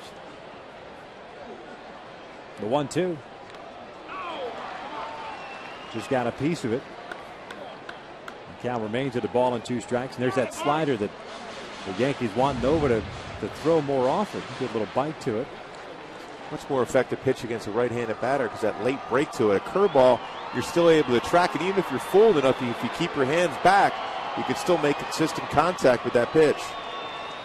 Well, if he could become more consistent with his fastball location, you'd really open things up with that slider.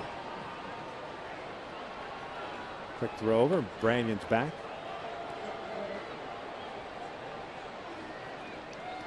Play like that, it's just to make sure that Branyan's aware of they're paying attention to him. Sign was given from Joe Girardi on the bench to pick off at first. They're going to come back with a curveball now. The 1-2.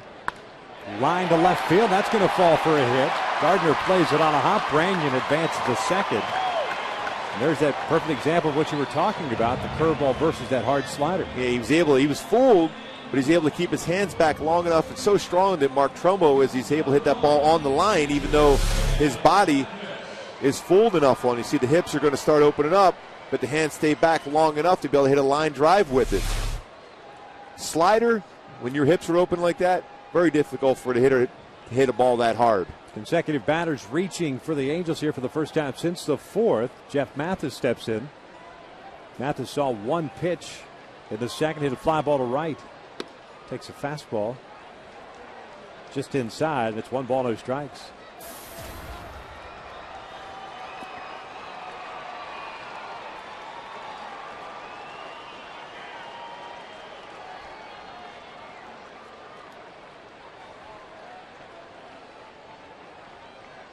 1-0. Fouled straight back.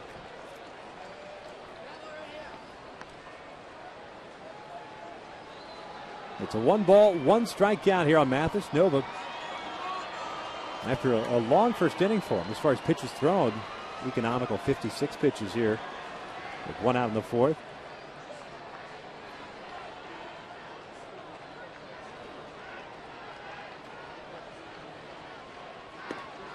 Missing outside. It's 2 balls and a strike. And those pitches are pretty close to being strikes, but with Martin set up on the inside part of the plate, missing locations, a lot of times you get some umpires that'll call it, but Mike Estabrook not calling that pitch, at least so far. Branyan at second, Trumbo at first. That one's outside, 3-1. And again, you're not going to get a borderline pitch when you're setting up inside and you throw the ball in the outside corner, even though it looked like it did catch the corner, but when a catcher reaches across his body to catch that ball, the umpire can assume it's not in the strike zone. The outfield for New York, very shallow all the way around. That's in tight. The bases are loaded for Peter Borges.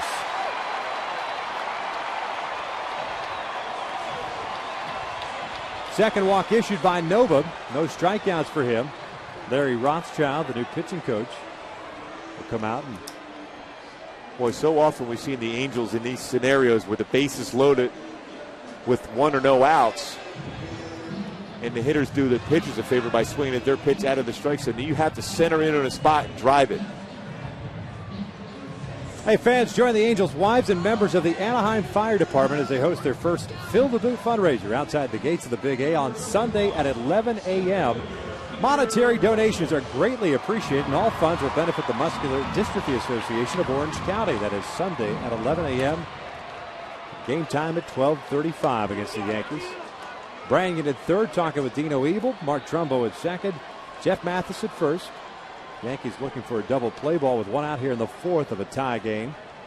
Peter had a base hit in the second inning, so he's 1 for 1. And again, the outfield very shallow all the way around.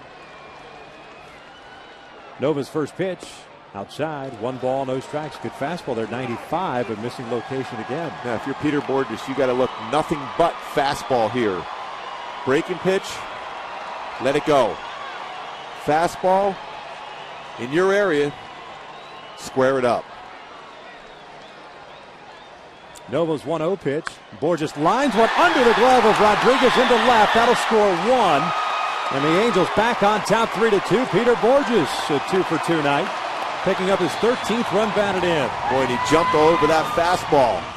Good low fastball hitter. And Peter Borges did the damage. Again, bring the pitcher to you. Don't swing at his pitch. Fastball inner half and down. Boy, he was so quick it threw that baseball right by A-Rod for a base hit. Hit too hard to get another run across because Dino Evil will challenge the arms of the New York Yankees in this outfield. Some movement out of the Yankees bullpen as Meiser Sturr steps to the plate with the bases still loaded and 1 out. Meiser pulls one up the line. That is just foul. Marty Foster with the call. And it's no balls and a strike on the Sturz, who today has grounded out twice. Once to first, once to second, so he's 0 for 2.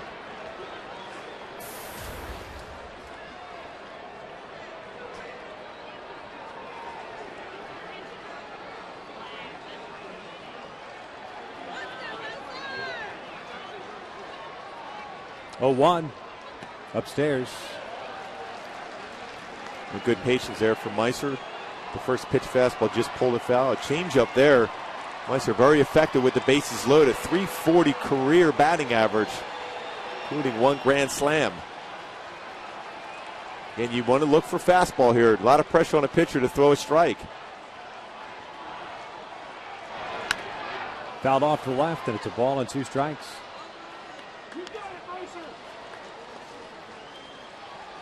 The veteran Luis Ayala loosening now.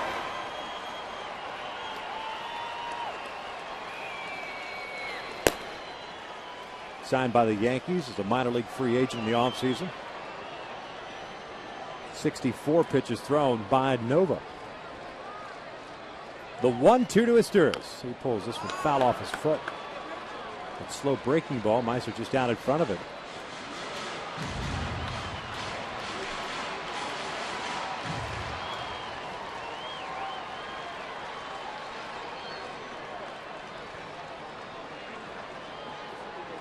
Bases full of Angels. Trumbo, Mathis, Borges from third to first.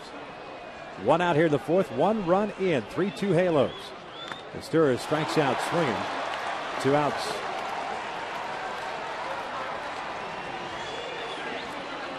And that's the thing. If you're a hitter up there, especially slow curveball, then you go fastball up. Tied him up in the inside part of the plate, but because of the eye level of the curveball, they went right back with the fastball, that same spot. First strikeout of the game for Nova. And now there are 2 outs for Eric Ibar. Base hit and a run scored to the first, popped out for the third inning, so a 1-for-2 game.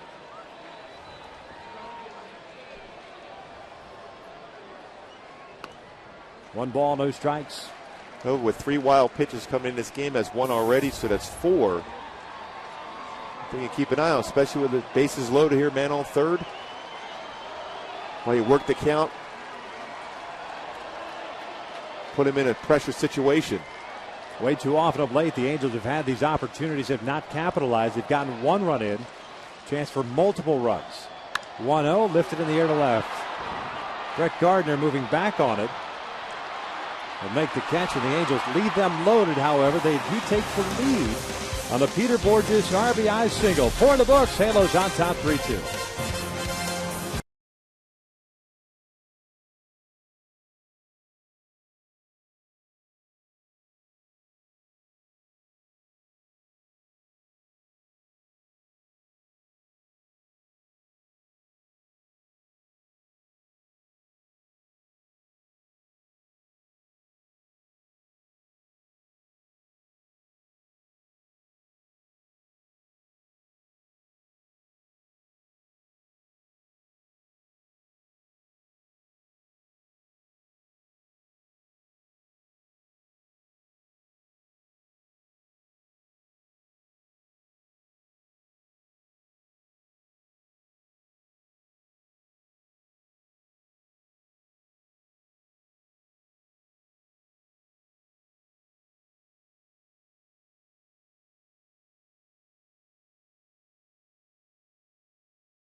MLB All-Star ballot and enter or win a trip to the All-Star game. Compliments of Scott's. Top of the 5th inning, Halos up by a run. It's 3-2. Jared Weaver at 89 pitches as we start this 5th inning. We'll face 1, 2, and 3. Jeter, Granderson, Teixeira.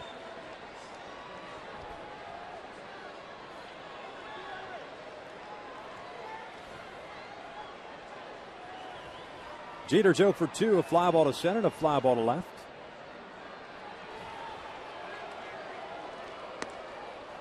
The breaking pitch a little bit high, and it's 1 ball, no strikes.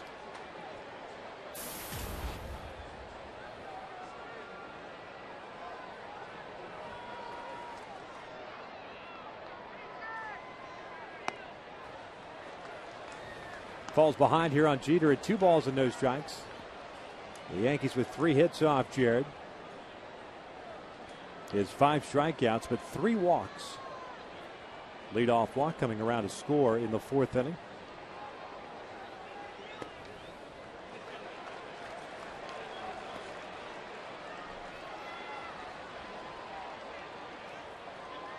And Jeter with a 3 ball, no strike count.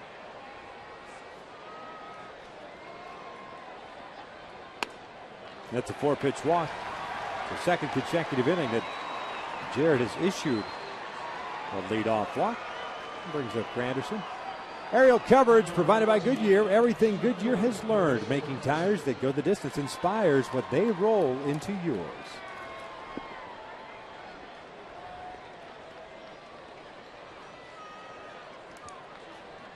Mike Butcher on the horn.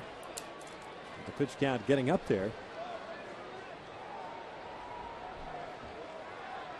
Rich Thompson for the first man. Curveball is up and away, and it's 1-strike. So 5 straight wide ones here. That means the Yankees, patient usually, become probably a little bit more patient. Mathis going to go out there and give Thompson some time to get loose. Yeah, that's one time I think it was the appropriate for Mathis to go out there to talk to Weaver. He's getting to a spot where your arm angle's not getting through and over that front leg. He just kind of becomes muscle memory, and Jared to stay right on the pitching rubber, then step away to get back to his good release point. It's going to be a battle here to go through this thing. And again, this Yankee club, you don't want to give those extra base runners via the base on balls. Off-speed pitch is in for a strike. Good changeup. Evens the count of 1-1 strike.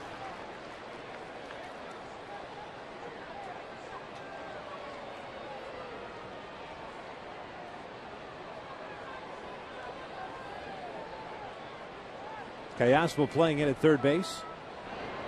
Granderson takes a curveball for a strike. 1-2. Curtis 0 for 2 with a fly ball to right and a strikeout. Again, when you see that slow curveball up at that plane of the strike zone, you're more apt to think about trying to elevate a fastball here now.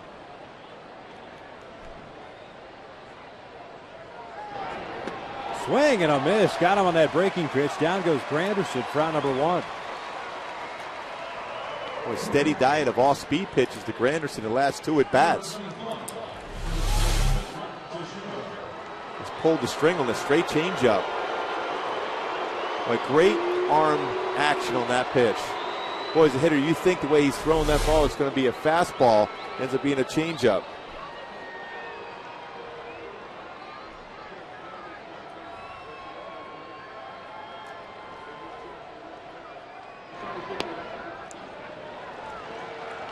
Teixeira takes a strike to start off this at-bat. Well, a great differential between pitches throughout this game for Jerry Weaver. 68-mile-an-hour curveball and 94-mile-an-hour four-seam fastball. Changing speeds against this Yankee club. That'll leave it a count of 1-1 strike. Teixeira's 0 for 2 with a ground ball to second and a fly ball to right. Jeter there. over at first base with a leadoff walk. Boy, Kevin Long going over each and every pitch, each sequence to see if Jerry Weaver has fallen into a pattern. 100 pitches now for Weave.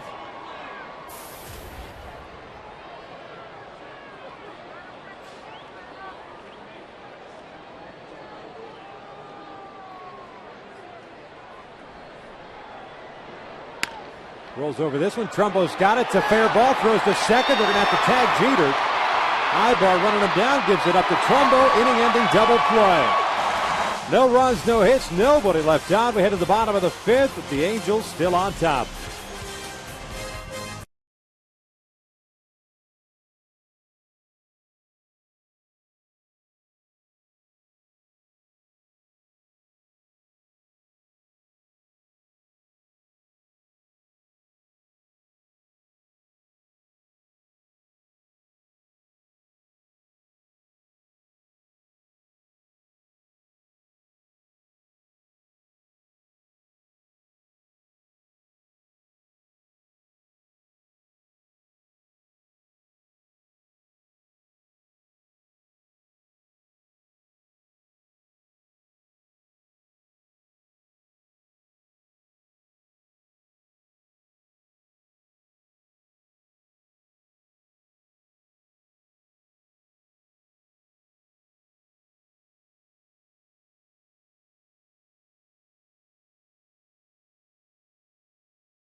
It is a 3-2 Angels lead. Go back to the top of the inning. How the inning ended. A 3-6-3 double play. Tag the base means the runner needs to be tagged. No longer a force in play. Again, the good throw here by Trump. A better angle right now. Steps on the base. Has time to make the throw to the shortstop side. And Jeter says, you know what? I'm not getting a long run down at that point. I'm a Hall of Famer. I don't need to be in this pickle. What's the point? I know I'm going to be out. I got to conserve energy. I think he was bummed that Ibar actually gave up the baseball. It's like, come on, tag it. It forced him another extra step or so. That's right. Abreu takes a little bit in. It's 1 ball, 1 strike. Bobby, 1 for 2. An RBI double with a run scored to the first, grounded out in the third. Halos 2 for 7 with men in scoring position in this one. Bobby fouls it back, 1-2. The Angels leaving the bases loaded in the 4th inning. He stirs with a strikeout. Ibar with a lazy fly ball to left.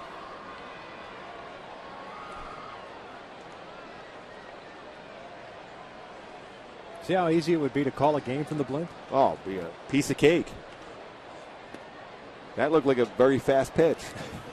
2 balls, 2 strikes. And it was 94. That, folks, is expert analysis. You can't teach that. It's an inherited trait. Out of practice. Me and Allen Iverson. Practice. 2-2. Bobby went around. There's out number 1. Second strikeout for Nova. Fans of the Halos host the Rays on Tuesday at 7:05. All fans in attendance will receive an Angels Newsboy hat, courtesy of Fox Sports West. Make your plans to visit the Big A and purchase your tickets at the Angels Stadium ticket office. Or you can log on to angels.com. There's Torrey Hunter. Looks at a fastball up and in.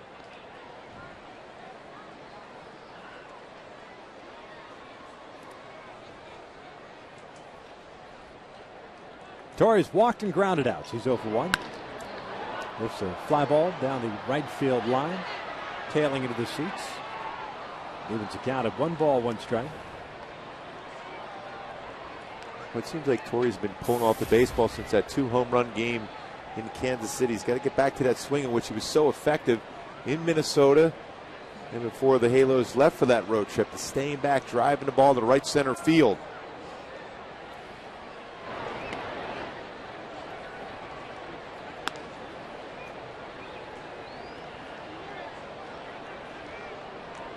Great hitters count here. 2 balls and a strike with Callaspo on deck. Torrey lines one right back to the pitcher, goes off his glove, fires to first, they get the out. That was off the glove hand. Fortunately, he was able to move the body out of the way. Joe Girardi sprinting from the dugout. And there are 2 outs. Well, he did exactly that, went right back up the middle. Boy, it looked like it got almost on the palm area, wrist area of that line drive with the glove. Part glove, part wrist.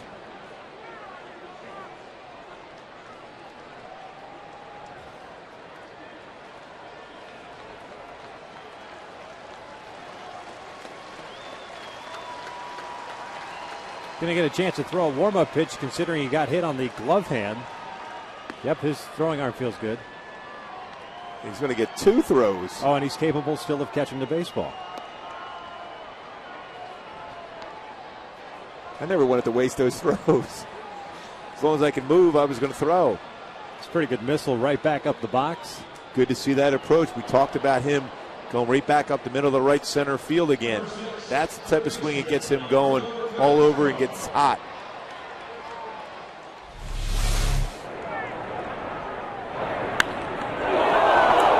Boy, I always like when we have the replays of line drives back up the middle. It always brings back some fond memories. Callaspo takes a strike. Derek Jeter thought that got Nova pretty good. Got through his arms up, thinking a scary situation. This one popped up on the third base side. Rodriguez near the dugout. Alberto is easily retired for the third out. The Angels go down in order. Second time in the game that Nova has done that. 5 in the books. Angels still on top by a run.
Sixth inning now. It's time for the Coors Light freeze cam. Russell Brandon said, who needs a whole bat? Shatters the bat, gets it into left field. And Nova has to get out of the way of a bat and a baseball today. He's been doing a good job himself. And that was our Coors Light freeze cam brought to you by Frost Brew Coors Light. Well, he's had to do the Matrix a couple times today. He's retired the last 5 in a row. And here in the 6th inning, Alex Rodriguez to lead things off. First pitch is down and away. 1 ball, no strikes. Weaver now at 102 pitches. He's faced A-Rod to lead things off twice. Gave up a double in the 2nd inning. He scored a run. Gave up a leadoff walk in the 4th and scored a run. And more than likely, Jared's last inning. Rich Thompson's up and loosening right now. 1 ball, 1 strike. Boy, Mike Scioscia would love to see Jared have a clean inning, get 3 outs, and we need 9 outs out of the bullpen.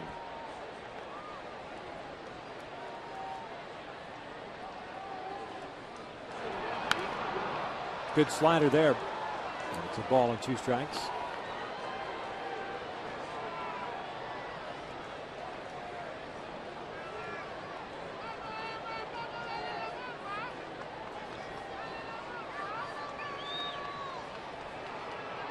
The 1-2. Swing and a miss. Down goes Alex. A little better slider there, and there's out number 1. Hey, Sunday NASCAR on Fox moves to Kansas, where Greg Biffle will try to win his 2nd straight race at the Kansas Speedway and take home his first checkered flag of the year. Coverage of Sprint Cup Series racing from Kansas begins Sunday with the pre-race show delivered by Pizza Hut at 9:30 a.m. Pacific in high def on Fox. That might be the leader. The That's pole Biffle's, leader. Oh, no Biffle's question. new car? Yes. This one looped out toward right center field. Robinson Cano is out number 2. You know what? Becomes a very clean inning. You never know. You never know.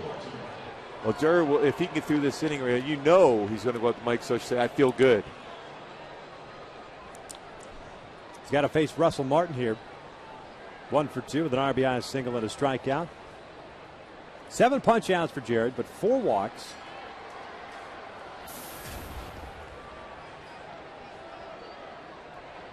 Career high in a game for Jared. Tied that mark. Martin swinging at the first pitch. Trumbo is over into foul territory.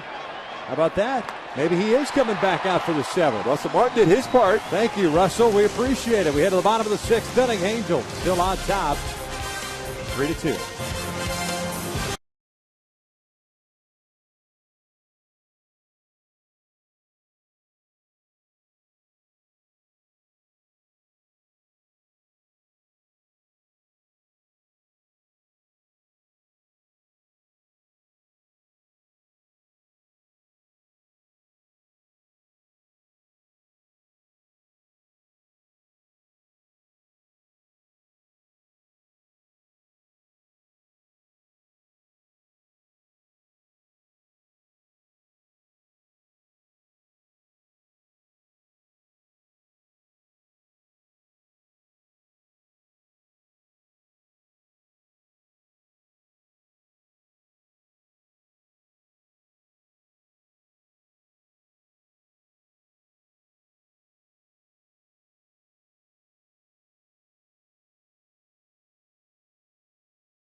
Get your game on by El Pollo Loco. Now for only $5 at El Pollo Loco, get one of our 5 tasty combos.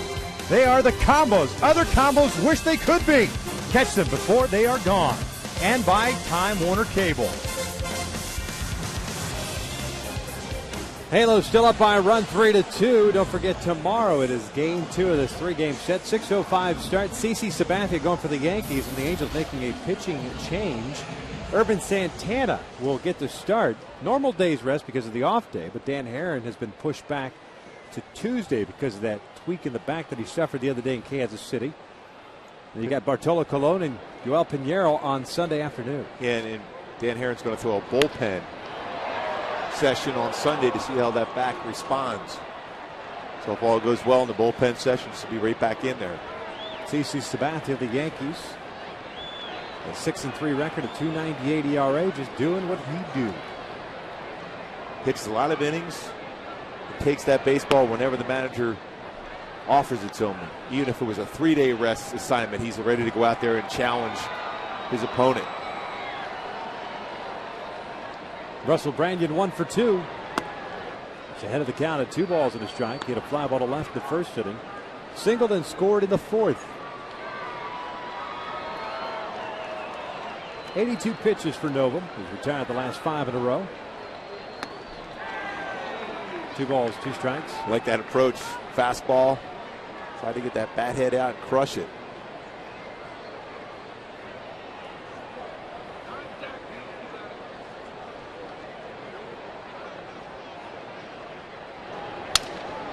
Branyan breaks his bat for the 3rd time. This one's going to stay on the field for Alex Rodriguez. 1 out. So Branyan 1 for 3. Make that 6 in a row. Retired now by Novum. Here comes Mark Trumbo. Mark had a base hit to left field with the 4th. The 1 for 2 game. Remember that last at bat, first pitch fastball inside. He took that pitch. I wonder if he's going to jump all over this one if he goes back inside with that fastball. First pitch slider. 1 ball, no strikes.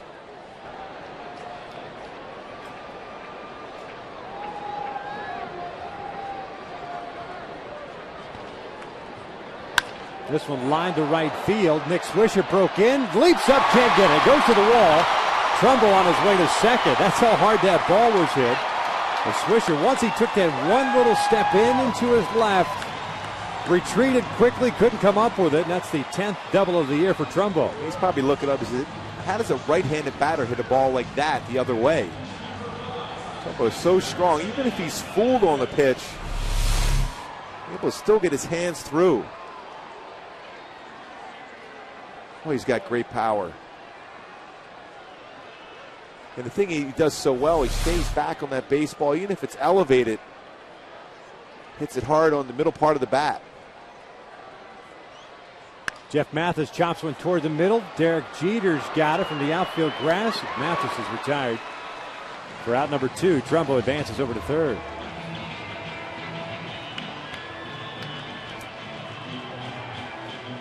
It's a big run right here for the Angels. You want to add on against this Yankee club, just keep distance yourself from them. With a lot of power throughout their entire lineup. You want to keep scoring if you can. Peter Bourne just had a nice game so far with a couple hits, including that big RBI base hit with the bases loaded. Peters 2 for 2 with a stolen base from RBI. Takes a curveball for a strike. Alex playing in on the grass at 3rd base to share near the cut of the grass at first. And the outfield very shallow. Chopper to short. Jeter's got it on 2 hops. The Angels with another man in scoring position. We're through 6. Angels still on top 3-2.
top 3-2. Jared Weaver back out on the mound, coming off a 1-2-3 6th inning. He'll be facing the bottom third of the orders. Swisher, Posada, and Gardner.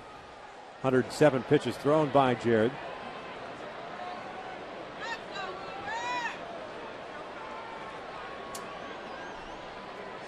Swisher today, 2 walks.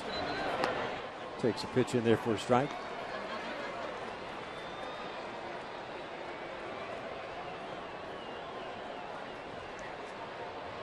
No official at bat for Swisher. They took a little bit of a different route on the Trumbo double, but the Angels left a man in scoring position. The Halos now tonight 2 for 9. Those scenarios.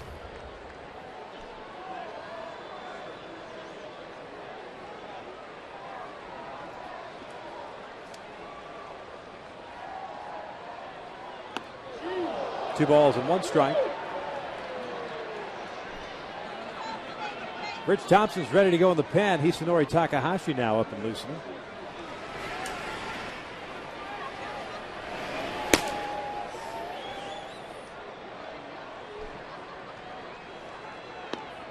Good changeup. Swisher doesn't like the call by Mike Estabrook, but he followed up that fastball up and in with a changeup on the outside corner. They talk about going from north to south on a pitch. Elevated fastball, and he does a good changeup down and away.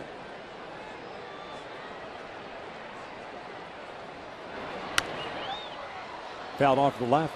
And you see how late he is on that fastball, too, because of that last pitch, that changeup, and the pitch prior to that, up and in on the fastball.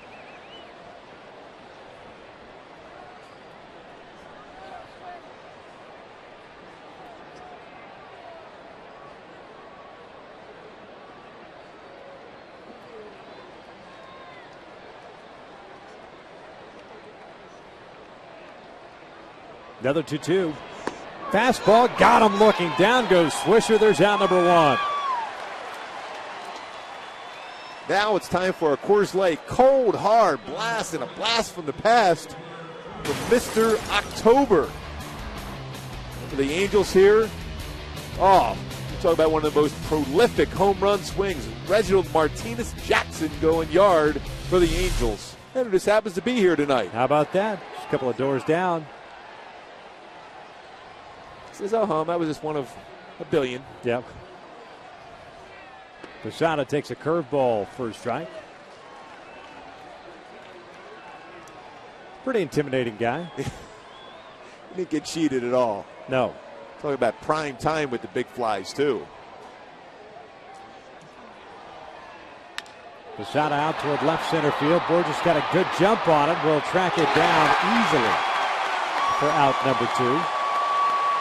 Well, that quick first step for Peter Borges read that one off the bat. Jorge Posada hit that ball well the other way. Well, it had more carry than I thought it would on a night like tonight. Cool.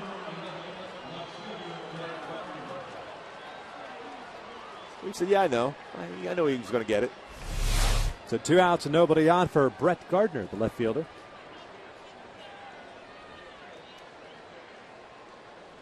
Gardner 0 for 2. Struck out looking into second, struck out swinging in the 4th. Might see him try to bunt here. Takes a breaking ball a little bit high. 1 ball, no strikes.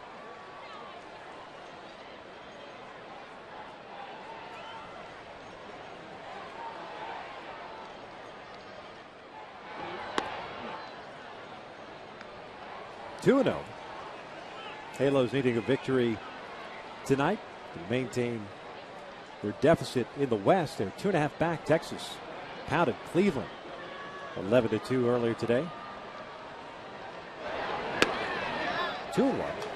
Seattle over Tampa again today. Seattle's been on fire. All of a sudden hitting the long ball too. Beat up James Shields yesterday. They're up 7-0 in the bottom of the 7th. Oakland lost to Boston 8-6 out at Fenway. 2-1. Gardner pops it up to shallow left. Bobby curling around toward the foul line is there. Jared Weaver, how about that performance? 118 pitches, considering the way things started. We got through seventh inning stretch time here, and the Angels still on top.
Wireless.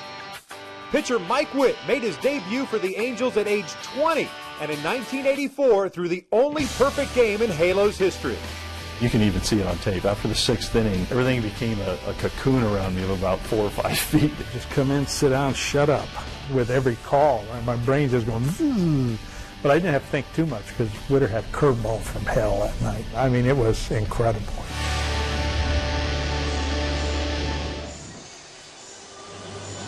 It's the bottom of the seventh.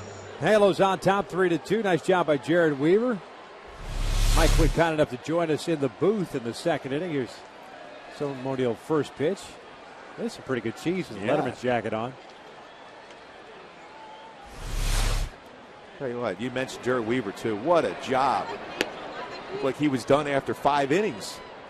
Convinced Mike Scioscia to give him another inning, and then, of course, another inning after that. Shortened up the amount of outs Mike Scioscia has to get out of the bullpen now. Meister Sturz fouling off a pitch. He's in the hole at 0-2.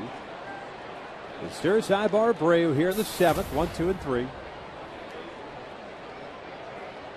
Meister's 0 for 3 with a couple of groundouts and a key strikeout in the fourth. See Dave Robertson loosening now. 91 pitches for Ivan Nova. This one line to left, a base hit. Good piece of hitting there by Sturz.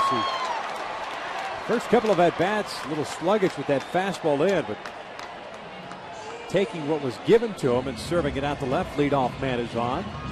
Well, that's the proper approach when you're behind in the count, is try to punch the ball the other way. Got a pitch that was out over the plate and down enough to be able to do something with it. It's the first time in this game the Angels have gotten their leadoff man on board. That's surprising because the way that they've had some opportunities throughout this whole game, you figured they had more than that. Eric Ibar steps in, 1 for 3. A-Rod playing in on the grass, anticipating a bunt. Nova just kind of giving Sturz a little bit of a check. Ibar had a single with a run scored in the first inning. Popped out to Alex Rodriguez in the third and a fly ball to left in the fourth.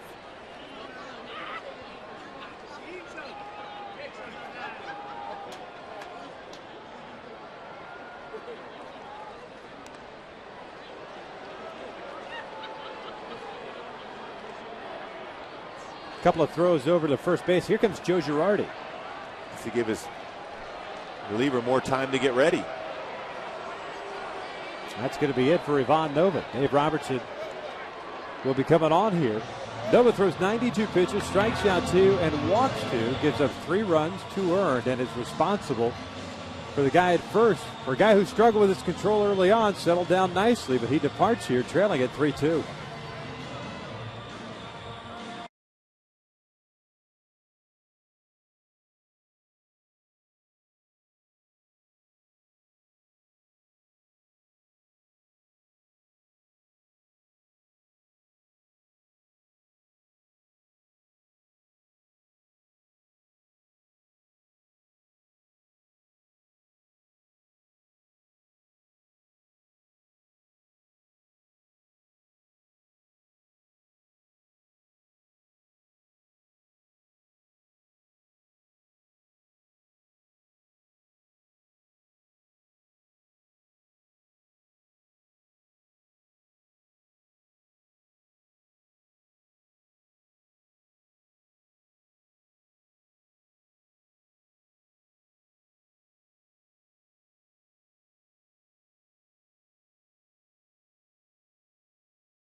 Available in your grocer's freezer. Remember, you'll never bite a burger better than a Bubba. Bubba Burger. And by your Southern California Toyota dealers. Let's take a look at our Farmers Insurance report card as Dave Robertson warms up here for the Yankees. The Angels 2 runs in the first inning. Bobby Abreu had an RBI double. He also scored a run. Jared Weaver, 7 innings, 3 hits, 2 earned, 8 strikeouts, looking for that first win since April 25th. Mike Scioscia, 100th career game against the Yankees, 54-45 record. Mentioned Dave Robertson. He's on for Ivan Novum. Robertson this year, 1-0 record, a 1.27 ERA, pitching in his 25th game. 16 hits allowed, 35 strikeouts in 21 1/3. He's got a good fastball, 90-94, a very good curveball, which is his out pitch, and a changeup. Facing Eric Ibar with Asturis at first. Meiser takes off. Ibar fouls it off to the left. Good run situation on. Meiser will head back over to first. 6+, 1 batter for Ivan Nova, talking with A.J. Burnett. 8 hits, 3 runs, 2 earned. 2 strikeouts, 2 walks. A very nice job as far as establishing the fastball, then mixing that slider in. Very good curveball, some changeups.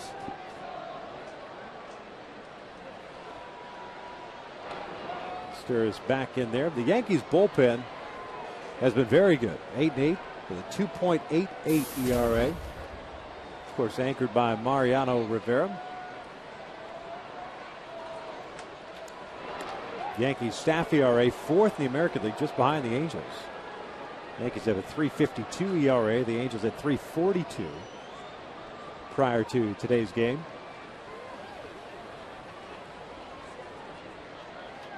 Good lead for Meiser at first. The 0-1.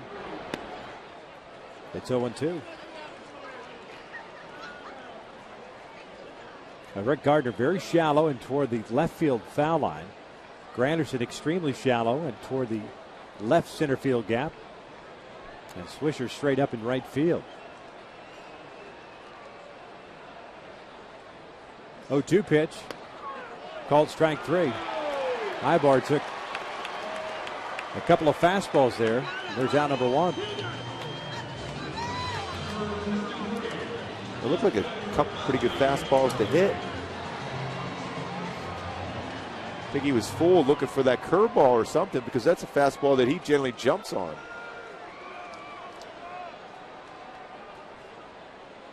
So Bobby gets up here, but Asturis still at first. 1 out now here in the 7th.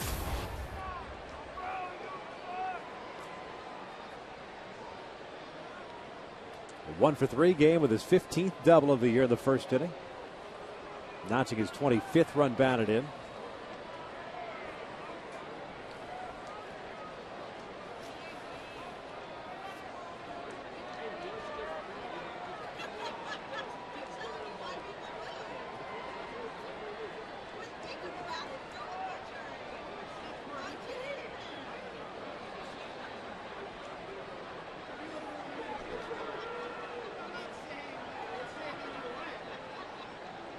Asturis goes. The pitch is outside. A throw from Martin is not in time.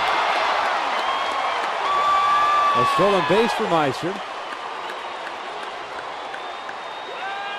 That may have been, as my call was not in time, I think the pitch actually, or the throw may have actually been on time. A little swipe tag by Jeter. And Asturis did a heck of a job avoiding the tag. Yeah, he tried to. The ball was definitely there before Meiser got there, but he's showing up his slide just before the base and the sweep tag. Good call. Little phantom there tag by Bill Welke at second base. A lot of times because the baseball beat the runner, they're going to call him out. 6th stolen base for Asturis. They're going to intentionally walk Bobby now with 1 out. And the Angels will have 2 men on with 1 away. Torrey coming to the plate.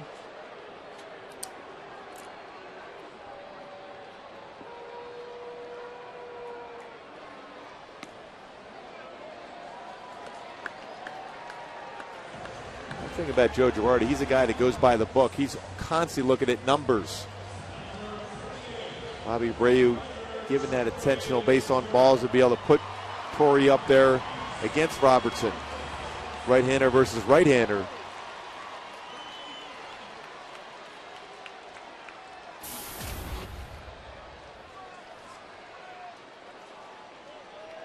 And you see right there, he's 0 for 3 with 2 strikeouts, and Girardi's very well aware of that. He's constantly going in there looking at the printouts. Breaking pitch. 0-1. Torrey with 11 runs batted in over the last 12 games. 0 for 2, however, in tonight's game with a walk and a couple of groundouts. Although one of the 5th inning was more of a liner that went off the palm of Nova. Nova picked up the baseball and retired Torrey. 1 ball, 1 strike. Russell Martin kind of holding the pose there for Mike Estabrook.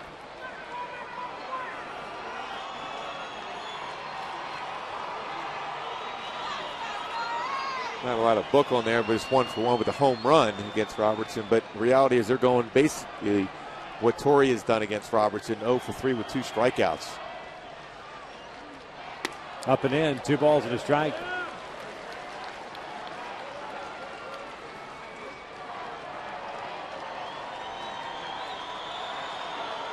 Cano is playing near the bag at second base. Teixeira way off the line at first.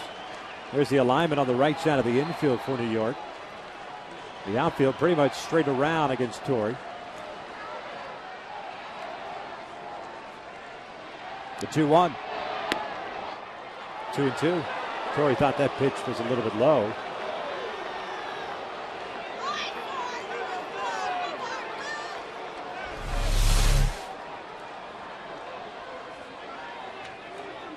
Just catches that corner of the strike zone.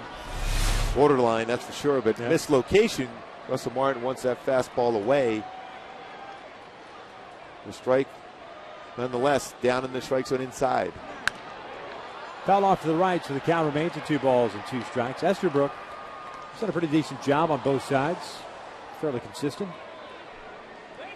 I think he's been very consistent. I mean, he's not going to give you, he has not given a lot of low pitches, except for that one prior to that to Torrey Hunter, but he's been both sides of each team's getting the same exact strike zone. He's been calling the breaking ball, he's been calling the pitch inside also.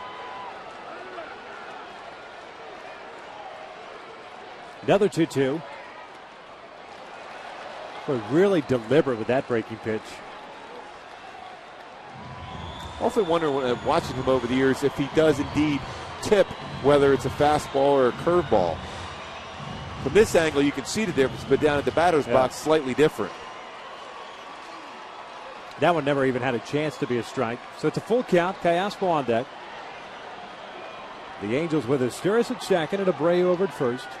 Meister with the leadoff base hit. Ibar the strikeout. Asturis with a stolen base and Abreu with the intentional walk.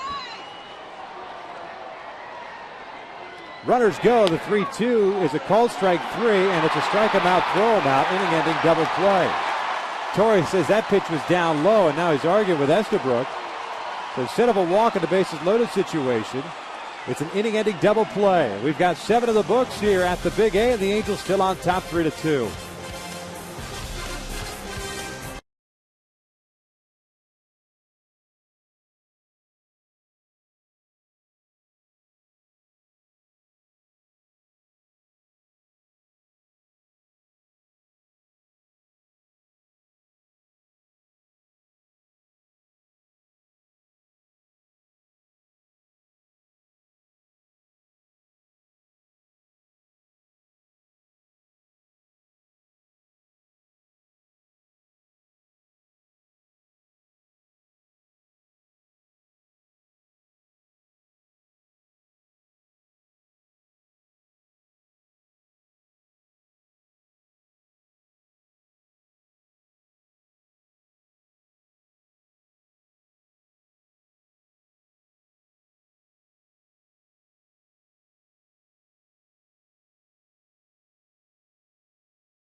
what they roll into yours.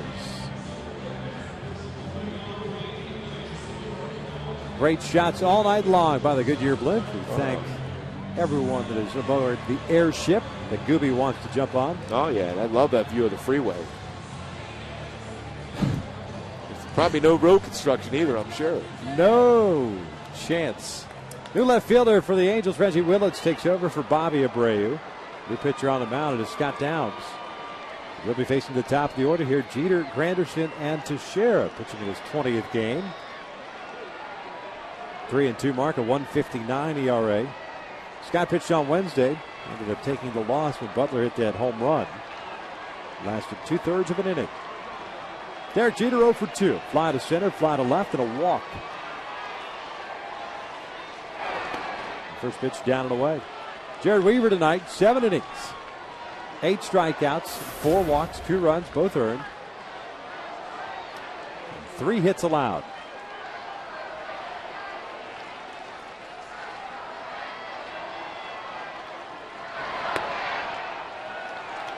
One ball, one strike.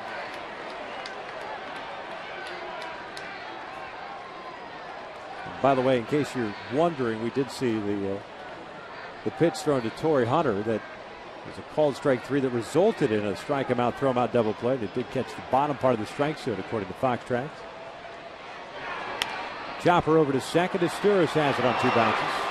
One away. Fans follow the Angels at foxsportswest.com/Angels. Log on and catch Joe McDonald's one-on-one with Mike Soshin. Be sure to vote for the Angels poll question. What do you dislike most about the Yankees? Wow, Let's this just is a go tough one. straight up negative. The city, the crazy money, the brash attitude, the championships. Oh, my.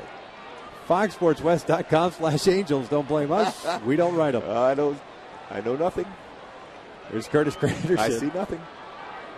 I know the guys in the booth in New York at Yankee Stadium are great to us. Yes, they are. That's a tough question. Granderson is 0 for 3 with a fly to right and a couple strikeouts.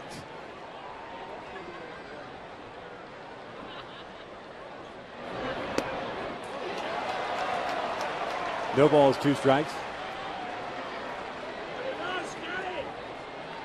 Oh, he's still looking forward to tomorrow night's broadcast when we get some of the results. Oh, I can't wait.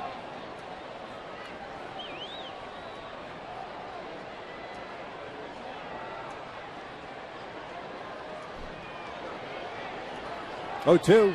Granderson lays off the breaking pitch. 1 ball, 2 strikes. Mark Teixeira is on deck. Hector Noesi, the right-hander. Boone Logan, the lefty.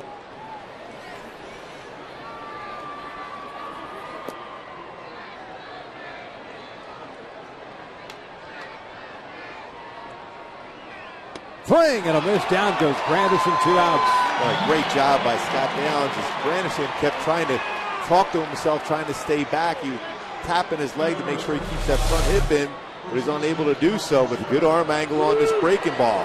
Hips flying out, hits that outside corner. Just a great job. Difficult, too, for a lefty to stay in against Downs when he's thrown across his body to that big swing on the breaking ball. It's one of the better breaking pitches we've seen from Scott. Good sharp break to it. Teixeira spins around to hit from the right side. 0 for 3. Ground out, a fly to right, a double play ball in the 5th. Scott missing down and away. Mentioned early in the game, Teixeira from the right side of the plate this year, better than the left. Obviously, slightly fewer at bats. He's 19 for 67, a 284 average, 5 home runs and 13 runs batted in from the right side. On the corner to even the count. Good pop on that fastball, 89. The tailing action on the outside corner.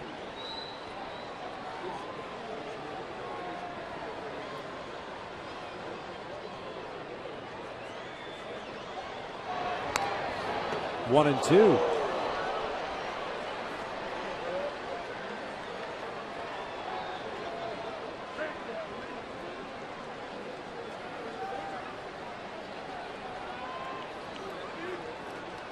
Halos in the bottom of the 8th inning. Callaspo, Branyan, and Trumbo. Dave Robertson would seem would be done after one inning. And a couple of strikeouts with the two guys going in their bullpen. It's 2-2 now. Well, you can see the difference of the two batters with Mark Teixeira and, of course, A-Rod on deck. A-Rod more of a front side hitter, and Tex is a guy that's a back leg hitter, drops the back leg, always susceptible to a high fastball. Now, he's always patient at the plate, but if you can rush the fastball up there, you can get him.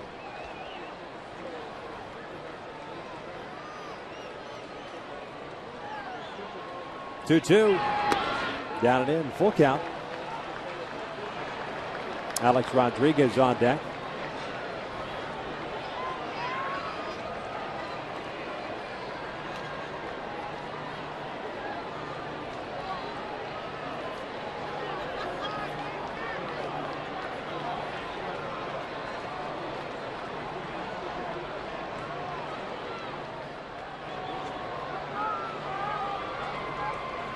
Payoff pitch. Teixeira draws a 2-out walk. It'll bring up Alex.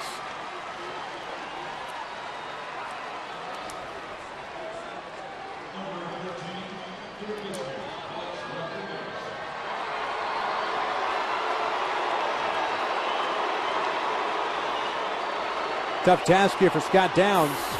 It's Alex Rodriguez, 7 for 17, or Alex, I should say, is 7 for 17 against Downs. A home run, a couple of strikeouts.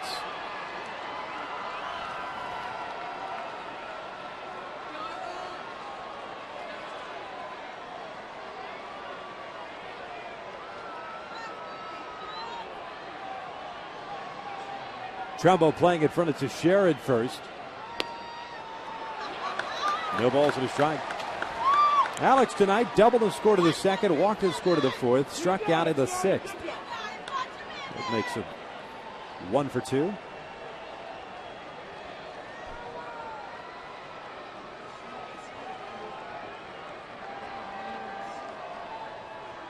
Outfield deep with Alex in the batter's box.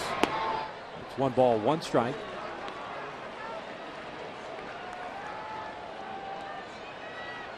Borges playing Rodriguez a couple of steps the opposite way toward the alley in right center field. There's a huge gap in left center.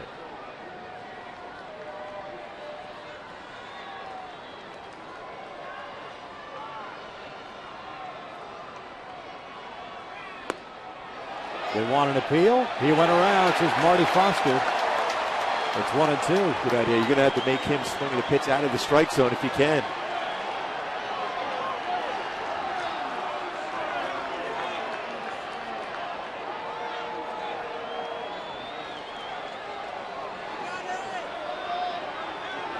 So it's an intense game.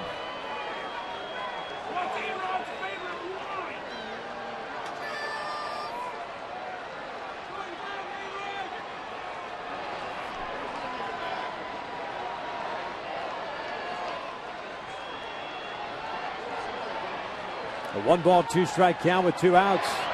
Down and in. Evens the count at 2 balls, 2 strikes. Good spot with that pitch.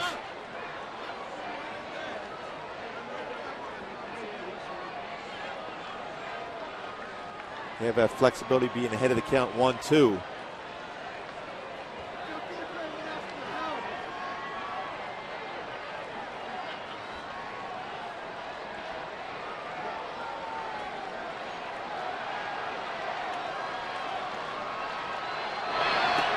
A full count. Teixeira will be off of the pitch. That's the one drawback about being 3-2. Gives Teixeira a better opportunity to get a running start.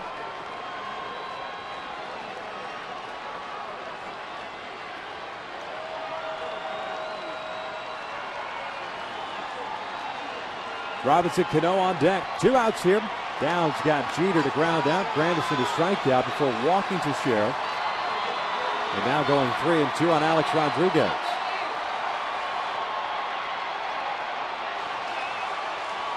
Teixeira goes a 3-2. Chopper toward third. Callaspo's got it. Goes a short way.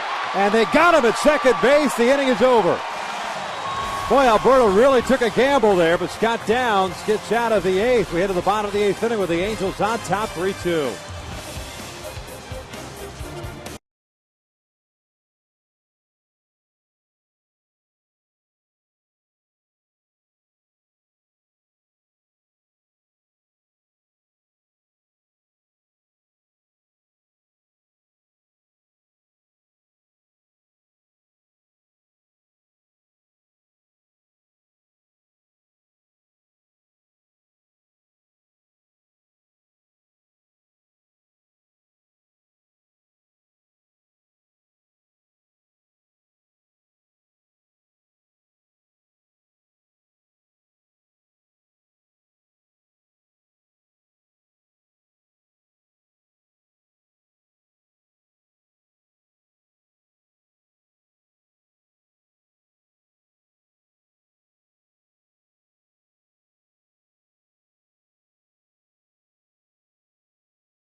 against a new pitcher. It's Boone Logan.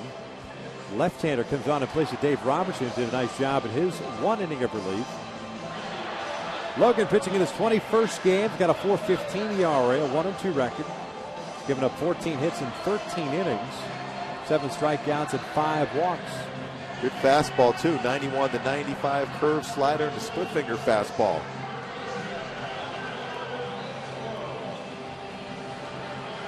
Well, the top of the 8th inning ended kind of in an odd type of way. It looked like Ibar wasn't even anticipating the play. They got to Sherab, even though he was running on that 3-2 pitch. More times than not, you see a ground ball like that. Especially on that pitch, difficult getting out of the batter's box. For Alex Rodriguez, plenty of time to get him, but Teixeira was forced out at second, fortunately.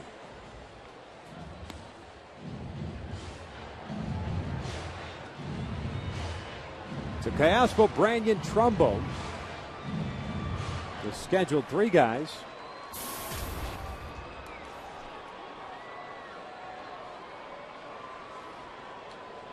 Alberto in this one 0 for 3. RBI ground out in the first, a fly ball to left in the 4th. Popped out in foul territory in the 5th. All 3 of those at-bats coming from the left side of the plate. Alberto from the right side this year, a .286 average. 9 of his 28 runs batted in, I should say now, with the one he picked up in the first. Have come from the right side. The fastball is down low. 1 ball, no strikes.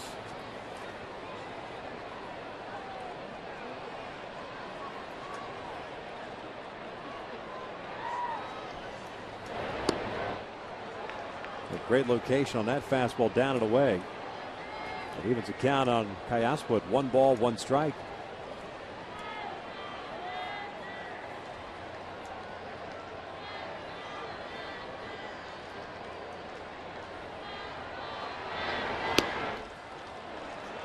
One ball, 2 strikes.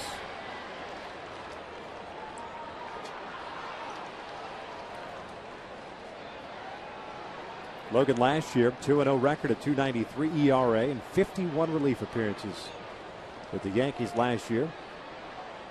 Very good against left-handed batters last season, limiting them to a .190 batting average.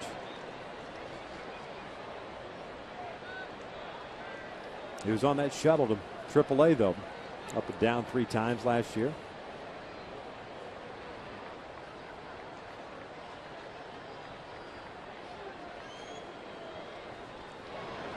Cayaspo lining one towards short, and it's past Derek Jeter into left field, and the leadoff man is on board.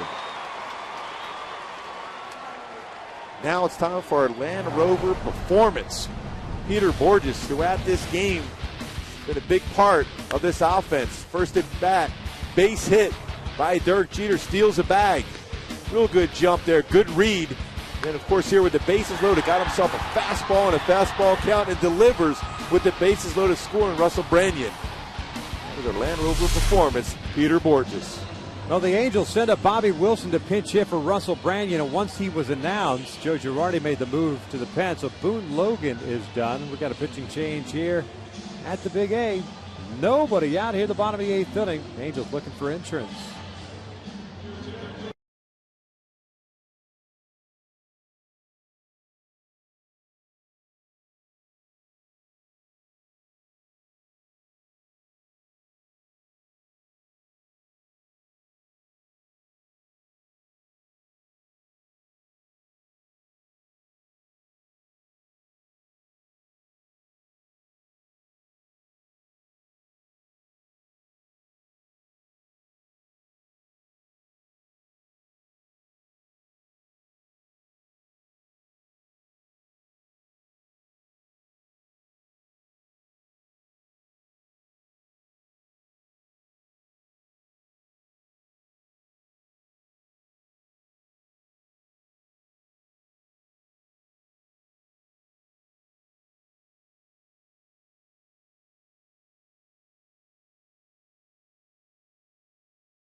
Angels up 3-2. Handles with a man at first. Bobby Wilson will be facing a new pitcher as Luis Ayala comes into the game, pitching in his 13th game. 1-1 record, a 1.69 ERA. He spent some time on the disabled list from mid-April to early May with a right shoulder strain, but when he has been healthy, it's a nice job for the Yankees. He's got a good fastball that moves. Pretty tough arm angle he throws, especially against right-handed batters. Bobby Wilson probably be asked to bunt here, although Mike Scioscia's not afraid to put a potential hit and run on if he feels confident enough that Bobby could put the ball in play. Callaspo over at first. Rodriguez in on the grass at third. Bobby Wilson bunts it foul. And Alex really came charging in hard on that. That's one of those plays.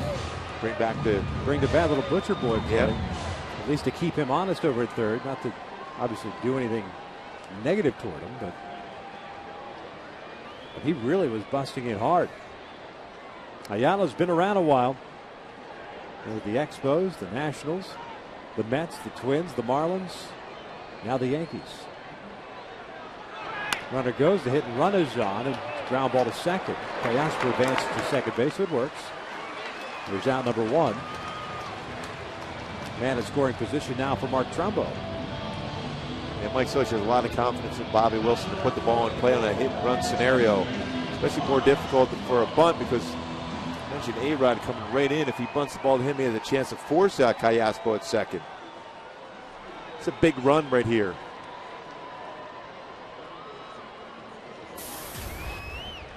Trumbo 2 for 3. A fly ball to right, a single, and a double.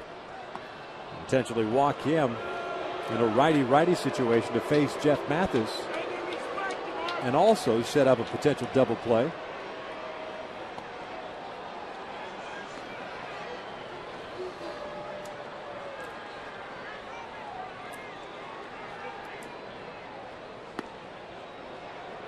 Ayala's pretty firm on his pitch outs here. I still think you try to stay the same anyhow from what your regular windup. Throw it the same way. That's why you see pitchers make mistakes when they slow down and is trying to aim the baseball.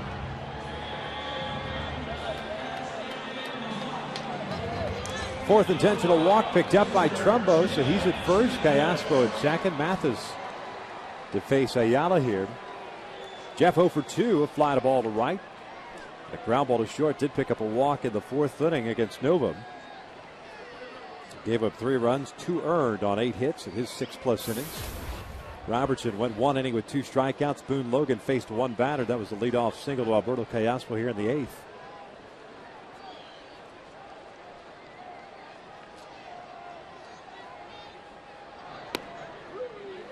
Sinking fastball on the inside corner, 2-1.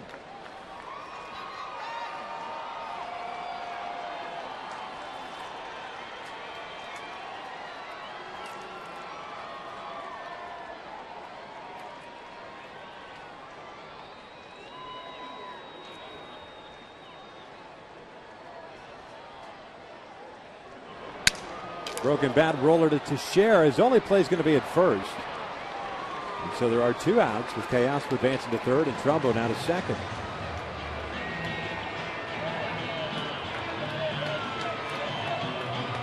Peter Borges has had himself a very good ball game today. A couple hits, big RBI base hit with the bases loaded.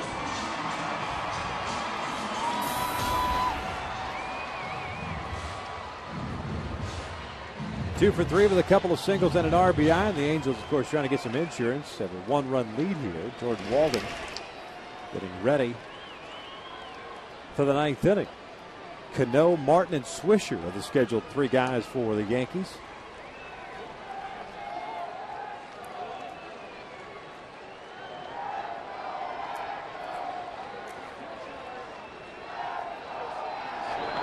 And that hits Borges and loads him up for Mysler Sturz.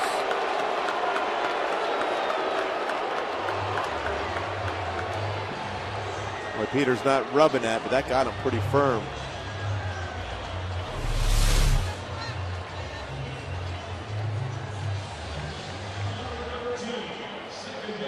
Running fastball, no way to get out of the way, hit him right in the hip.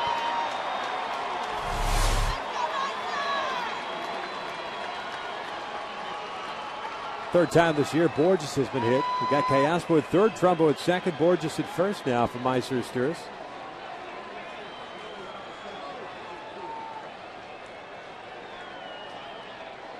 Meiser had a base hit in the seventh. He's 1 for 4 as he pops it up. First pitch. And for the second time in this game, the Angels will leave the bases loaded. But we head to the ninth. Here comes Waldo with the Angels on top 3-2.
Set against the Yankees. Angels on top by the score of 3-2. Jordan Walden has come into this ball game to try to close things out. Jared Weaver anxiously hanging out at the clubhouse and hoping it would be his first win since April 25th. Boy, and again, getting back to Jared's performance, what an outstanding gutty performance for him. A lot of pitches early in the ballgame. 27 in the first inning, 26 in the second inning. Looked like he was going to be done through 5, but gave Mike Scioscia 6 extra outs out of the bullpen to shorten for the bullpen use. Scott Downs did a nice job getting through that inning, and now here it is for Jordan Walden to try to close it out. You'll have to face Robinson Cano, Russell Martin, and Nick Swisher. Cano tonight 0 for 3. Ground out and a couple of pop-ups. Scott Downs went 1 inning. 1 strikeout, 1 walk. His first pitch is inside for ball 1.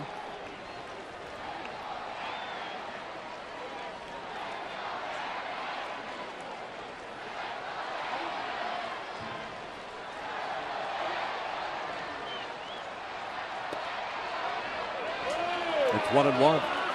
Jordan last pitch Sunday. That was that shaky outing that he had against the Minnesota Twins, even though he picked up his 12th save. And 1 inning there, gave up 2 hits, 2 runs, 2 walks, and 1 strikeout. Location was the biggest issue for him in that game. The 1-1. Down and in. That may have gotten the shin guard of Mike Estabrook. And it's 2 balls and 1 strike.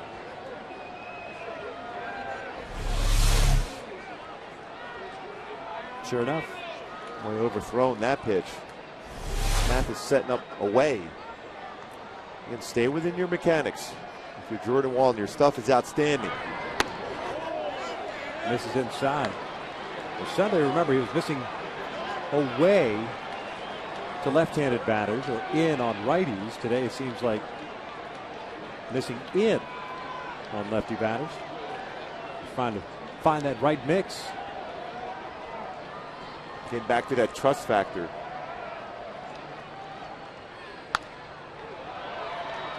Cano hacking 3-1. Late on that 97-mile-an-hour fastball. It's full count.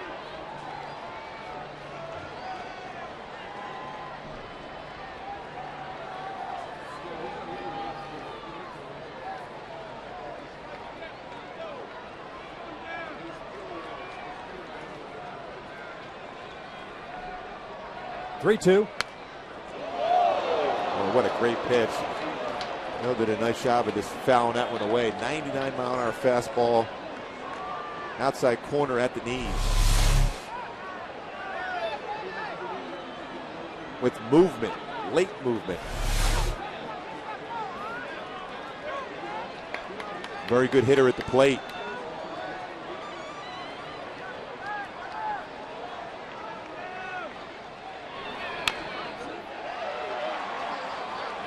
Cano fouling that one off his leg.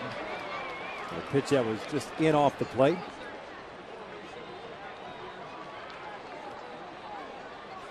So a full count again. Reset and do it again for Jordan Walden.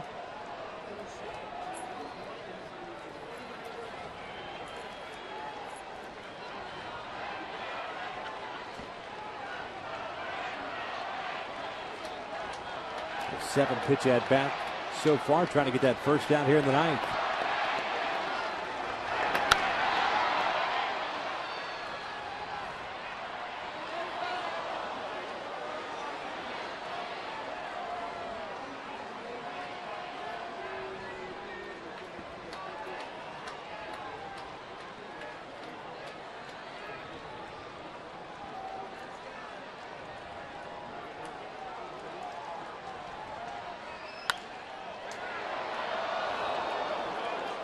Cano seems to be getting a little closer and closer to timing that fastball. Yeah, especially when it's up.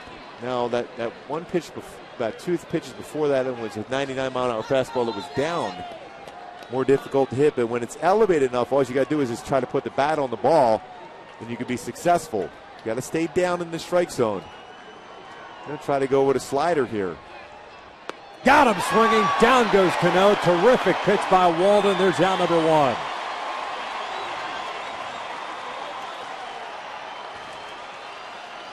Boy, it takes a lot of guts after all those fastballs. You see a hitter late, but then all of a sudden starting to time it, then have that confidence in yourself. And, of course, Mathis going with him here with that nice, tight slider. That's one of the better sliders that Walden has thrown this year. That's a true slider. Here's Russell Martin. 1 for 3, RBI single his first time up. Breaking pitch in there for a strike.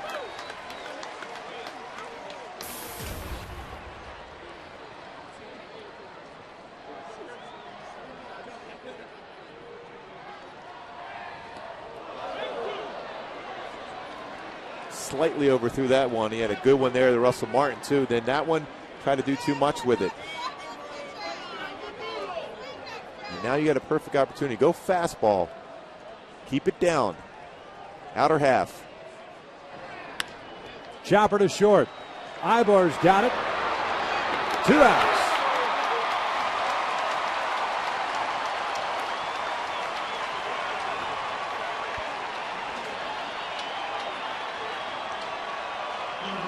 That'll bring up Nick Swisher.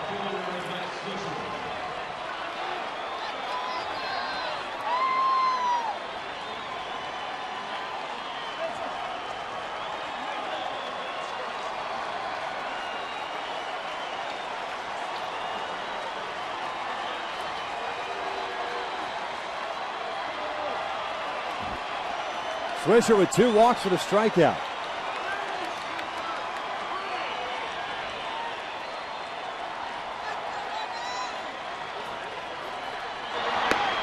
Fastball strike on the outside corner.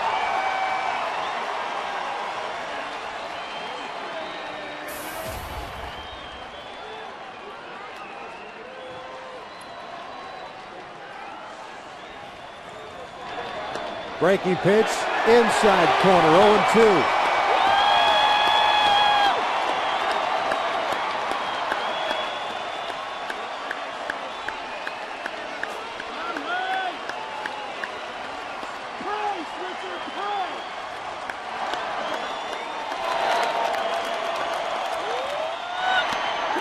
Swinging, light that baby up as the Angels take game 1 against the Yankees to open up a homestand. 3-2 the final. What an outstanding victory against a very good club in the New York Yankees. What a feel this stadium had throughout this entire game, and Walden finishing up with some cheese up in the zone after a nasty slider to get Cano to start the inning.